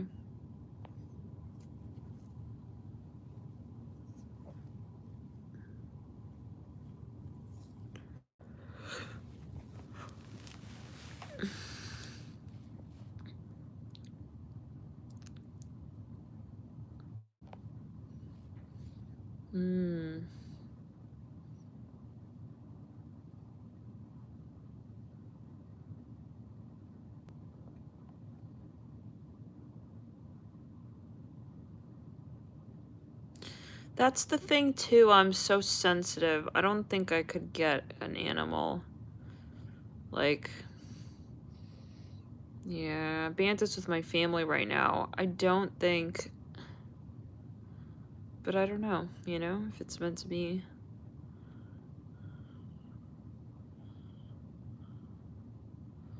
So...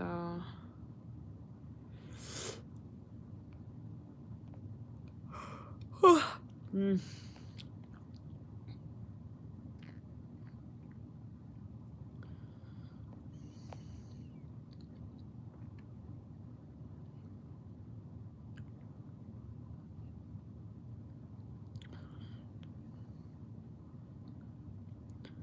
guys, Bandit had separation anxiety. Like, he would literally leave.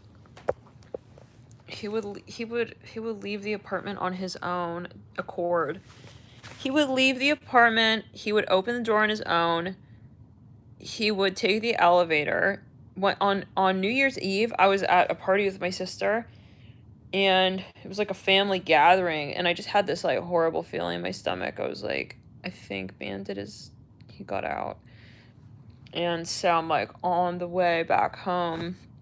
I leave early, and I get to the apartment. I see he's in the lobby chilling with people watching the ball drop on TV. And he's just like sitting on the couch. People are patting him. Like, he's all like, yeah, fuck yeah. Like, he was you guys, he was like on the 10th floor in an apartment. Left him literally. He took the elevator down. At a certain point, I was like, he better start doing the laundry at this point. Little dude. Figure his way out. Maybe doing the dishes? Maybe start cooking? What would Bandit cook if he could cook? I made you some paella, Natalie. Can you imagine just like I come home and he's just like a chef. He's all ratatouille. Throwing spices in. I got some herbs.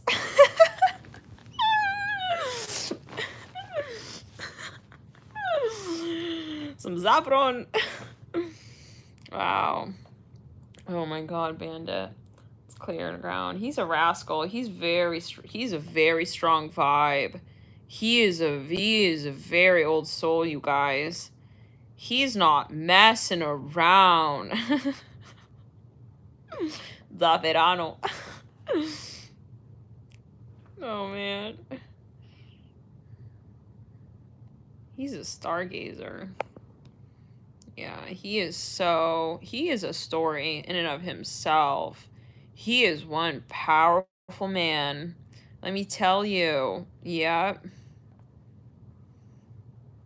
I think he's a Scorpio. Yeah, he's intense. He's super intense. And he either like it's embarrassing sometimes. He's like in love with certain people, and then he's like wants to like shred other people. Like, he doesn't, it's just like, And people get so hurt. They're like, he doesn't like me. It's like, no, he's so particular. Like, he will climb. He loves Capricorns and he loves Scorpios. It's like a thing. It's a thing. Yeah.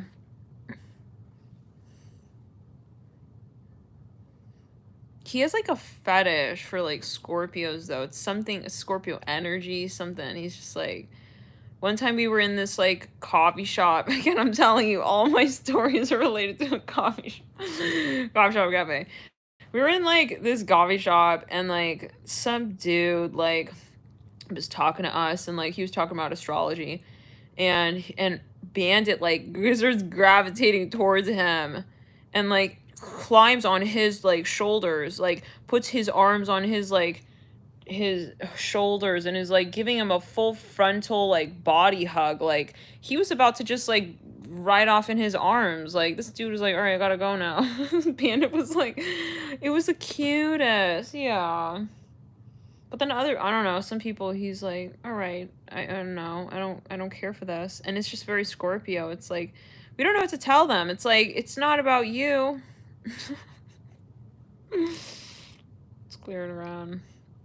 He's very sensitive to energy. Yeah, so he's super, yeah, psychic. It's clearing around. He knows if you're about to have like a panic attack. Oh my god. Yeah, nervous tension. He'll jump on your shoulders. He'll pull you down into a hug, and he will be heart to heart with you. Yeah. Yeah, so he's very sensitive. And yeah, he's very special. Yeah. So, but I do miss him, yeah. But I FaceTime with him every now and then, and like the look on his face of bewilderment is like, but yeah, I think he's like starting to feel like virtual Nat is not real.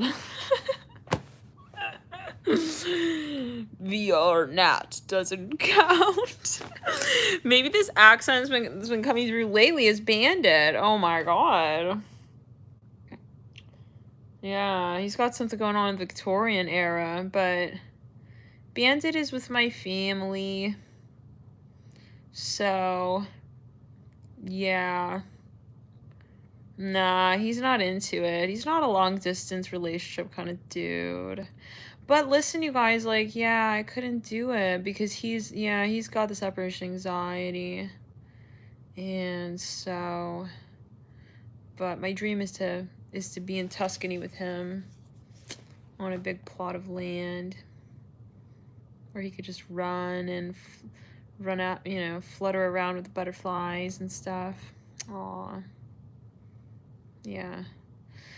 But it's all guided, He was part of a certain part of my journey, definitely. He played a huge role in my healing as well. And so very grateful for him and definitely will reconnect. So who are we talking about? My boyfriend Bandit.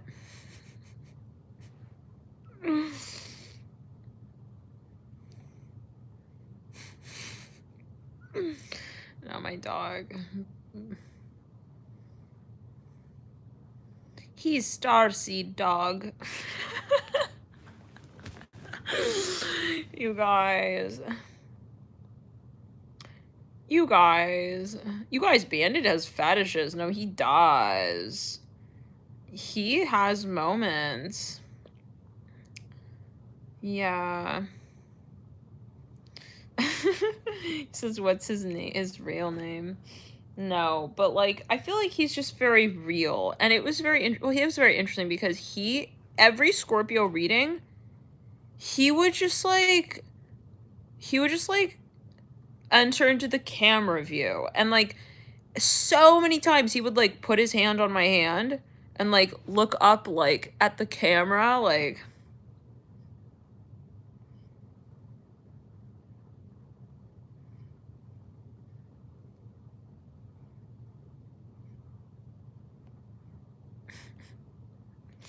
Sean. Sean's like, alright, I'm out, guys. Alright, you think I'm gone? Alright, I'm just gonna lurk. I'm just gonna be lurking from over here now. Decided to do an alternate YouTube account. Cleared. Oh shit, you're not an alias, are you, Sean? It's clearing around. It's a trick question, by the way. Aw. He's got to have Scorpio. Oh, 100%. Yeah. If Bandit wants something, oh hell, he has such a strong aura, you guys.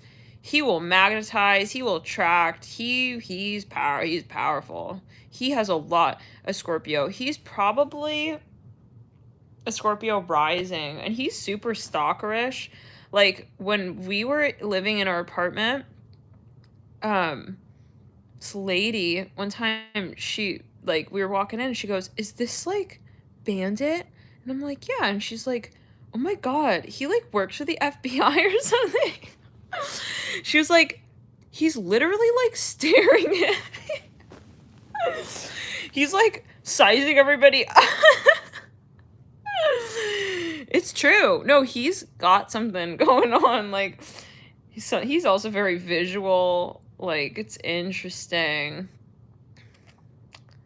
Like, sometimes all of a sudden I see he's staring at someone and I'm like, what is he staring at? And then I look at what he's, like, staring at, and I see this person looks like, almost like, it looks identical to someone that we know. Like, either it's someone who looks just like me, or someone who's just like my sister, or... So, yeah, it's very interesting. And then he's just running after them. Yeah, so... Alright, good night, guys. You guys falling asleep? Can you guys imagine? FBI badge, Bandit. Little Ratatouille chef's hat. I'm going to cook you dinner tonight.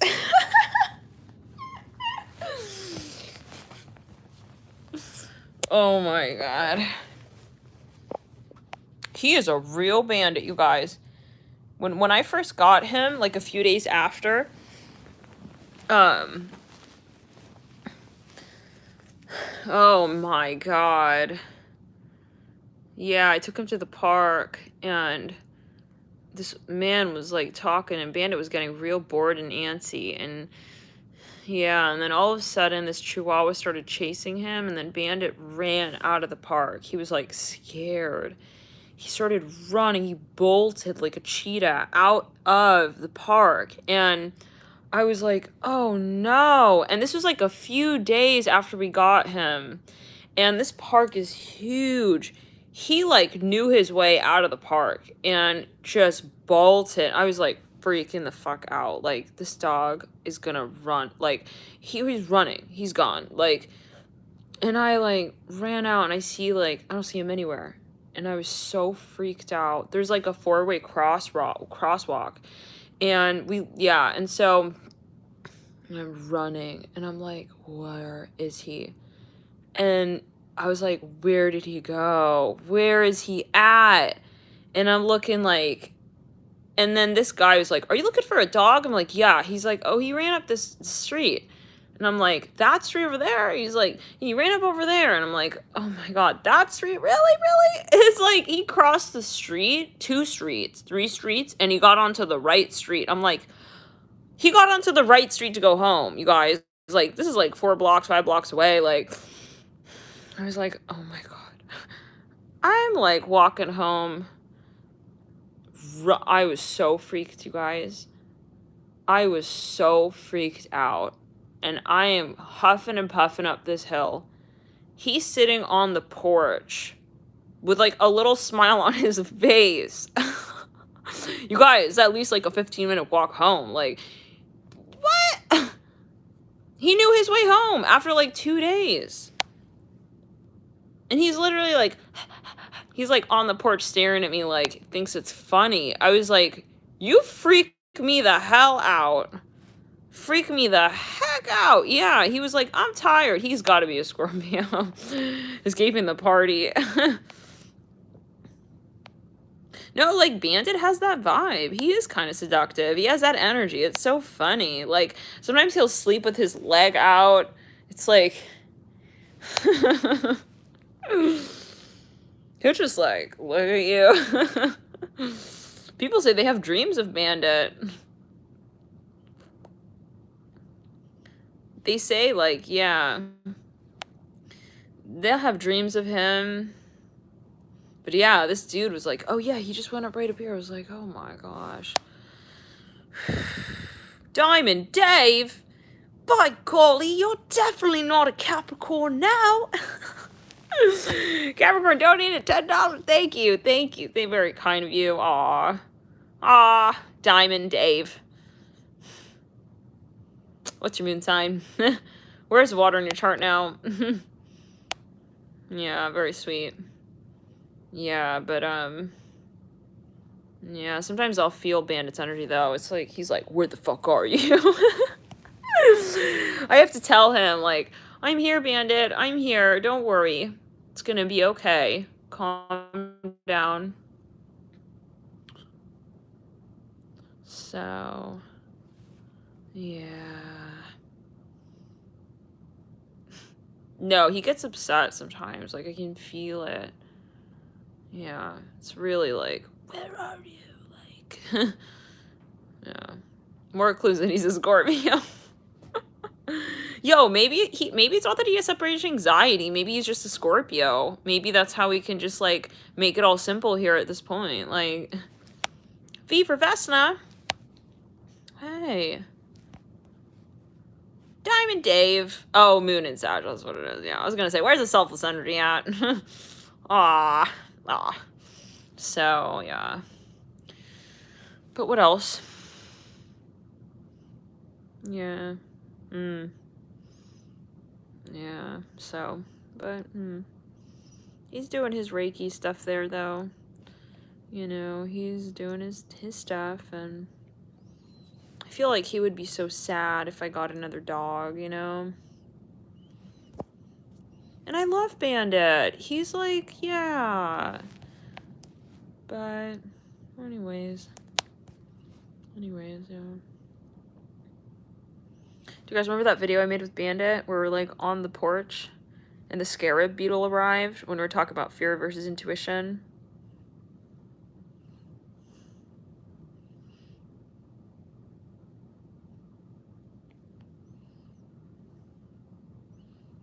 Yeah, he's definitely my spirit guide. That's for sure. And I met him right after I met my twin flame. Well, twin flame energy, what is a twin flame? But, you know, during a very intense, we'll say, soulmate experience. Yeah, I met him literally a day after, so it's just interesting.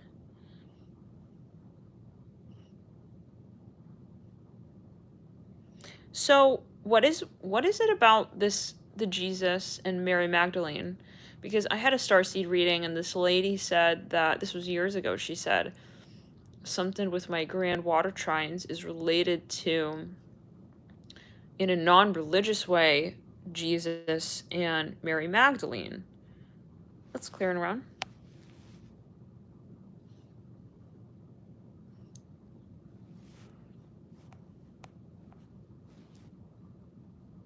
Okay, Jessica.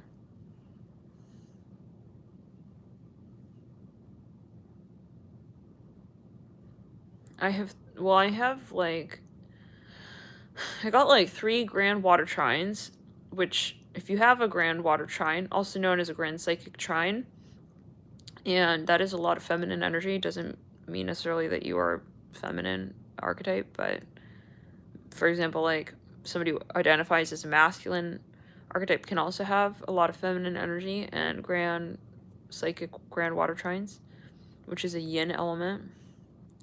And so this, for me, is connected to particular degrees and angles that are related to that bloodline, apparently. And I'm not familiar with that. So what is that? Mary Magdalene?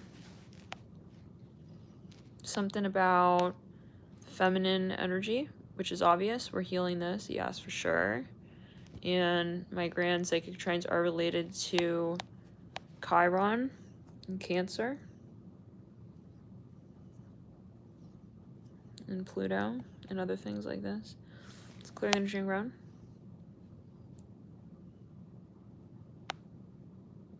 Lisbon vibes. Oh, are you watching the earlier part of the video? Wait, no. You were watching earlier. You were watching earlier. So, oh, maybe we'll look into this one day. So, oh, I gotta look into this. Mary Magdalene.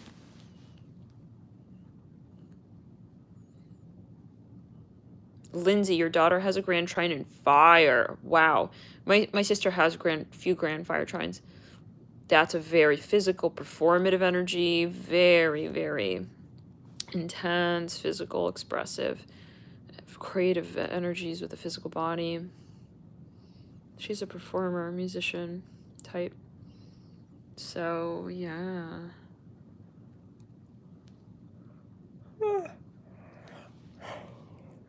But I'm not familiar with this stuff. Like, did not really grow up with a predominant religion.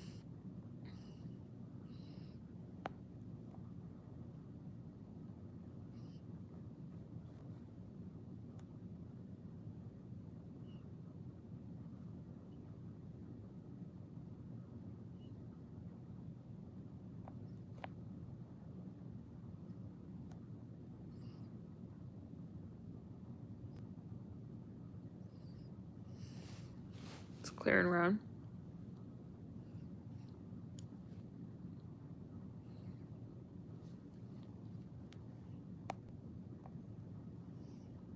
Alright, guys. Well, this was fun. Pretty tired right now. Skippy John Jones, like, who are you talking to?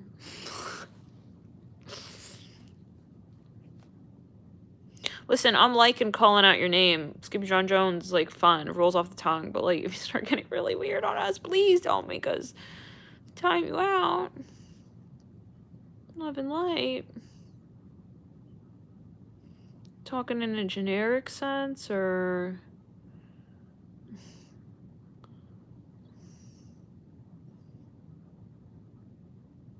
Good night, guys. Love and light.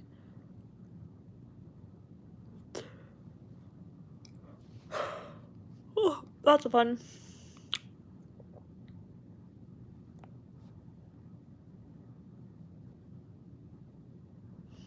Alright, well... Toodly-doo, and...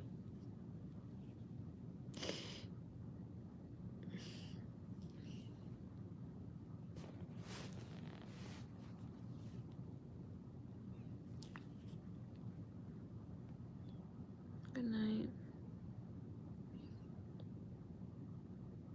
Thanks, guys, for your chat. Jesus loved Mary, brought Lazarus... What is that, Lazarus?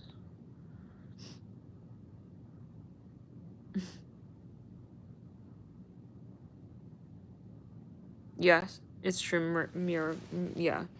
Definitely something Egyptian coming in. Definitely, and yeah, so... We'll see what comes through in the next few readings, possibly, if it does, whatever it does. If it does, and when, if it does, but... That's the thing with the readings, we never know, and I never control the energy, like, you know, whatever's meant to be. Like, if it's not meant to be, like, it's not gonna be, yeah. And I never, like, strategically channel, and I rarely read on myself, so...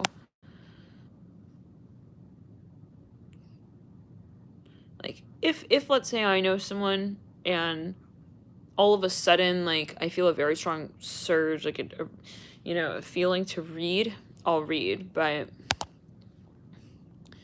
it's usually something that's felt strongly, and just go on based on the energy, which can be hard, you know, because you're on spirit time. It's funny when people are like, oh my god, you're so lucky, like, you do YouTube and you don't have any times? You gotta be anywhere at any. It's like, I am always fucking on, bro. You kidding? Like, I'm having conversations in my sleep all the time. Like, I'm always working. That's how I feel. But, and this is just a very intense time with Earth right now. And so, you know, I'm also just reminding myself of that. But this is a relatively, like, we're relatively doing a lot of readings right now. Like, I'm fully aware of this, and I don't want to overwhelm you guys, but I've been feeling guided. Like, Spirit wants me to get on these readings, like, in advance even. So, it's for a reason, you know. But don't feel pressured as well. Like, if there are a lot of readings, you don't have to watch them all, obviously. You know, keep that in mind, of course. Keep that in mind, of course, like, but if it's meant for you to watch, yeah, but,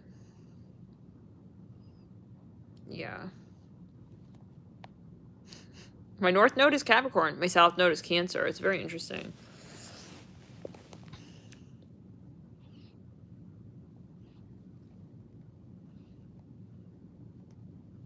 All right, guys. Oh, I'm so happy to hear that, Samantha. Samantha says the Astro 48 hour has been helping so much. Oh my god, wow, yay. You know, I found the same. 48 hour is actually very interesting. It's almost my favorite series, to be quite honest. Well, I like all of them in their own ways, but the 48 hour is really interesting because it just truncates it. And it really zooms in. And I wanted to create a system where we can look at it, like, kind of as we're experiencing the transit, which is where 48 hours has been really helpful, I found. I almost want to do, like, every day. Like, yeah, I don't know. We'll see how it goes, but yeah, because it's helpful. The transits can move on the minute, so yeah, especially the moon. So kind of like something where we say, like, okay, today this is what's happening, specifically today. Or, you know, something of that sort. Or even like, you know, tomorrow. Oh, wow. Oh, Samantha. Oh, this is so interesting. Samantha says, the card by the hour was so accurate and helpful down to the sleep downloads. LOL, allowed me to make space for myself. That's so exciting. So in the 48 hour, we tried this. Thank you for mentioning that, Samantha. We tried this new spread. It was like, I pulled a card for each hour for 48 hours. And it was very interesting. So I want to go back and watch those again and sort of see. The messages were pretty strong. So you guys, thank you for tuning in. Thank you guys for tuning into you. If you actually want to join members, you know, it's a very interesting sort of space. And we definitely have a vibe going on there. It's really lovely. And I'm so touched by you guys. Those of you who do connect also in members, thank you for supporting the channel in that way as well. And yeah, appreciate it. It's clearing around. Yeah. It was so interesting. If you are a member and you want to adjust your membership type to 48 hours, you gotta go, I think, to the community tab or something like this on the channel, and then click memberships, and then click upgrade, and yeah, if you feel guided to change that. But there's also weeklies, and weeklies is also really interesting. But it's always what you feel guided to, you know? And if you feel guided to just keep on watching generals, like, do that, you know? Or however, if you want to take a break from readings as well, do that. Always listen to your intuition. You know, readings are kind of like supplements. Like, it's about how you know, feel with it. So, yeah. It's okay to, like, feel like you want to come back to something as well down the line. But anyways, thank you guys for tuning in to you. Love and light to you. Thank you for connecting. Thank you for your support. And yeah, see you guys in the next videos. And we will see you guys, actually, speaking of members, on members soon. We will see you on members soon. Most likely at some point. But we've got most videos for the most part here out. We went into crazy depth with Pisces. I think it was for the weekly. So that's going to be a big week. But anyways, you guys, love and light to you. Always take it as well. See you in the next readings. Stay grounded, keep clearing, and I'll see you guys in the next videos. Bye.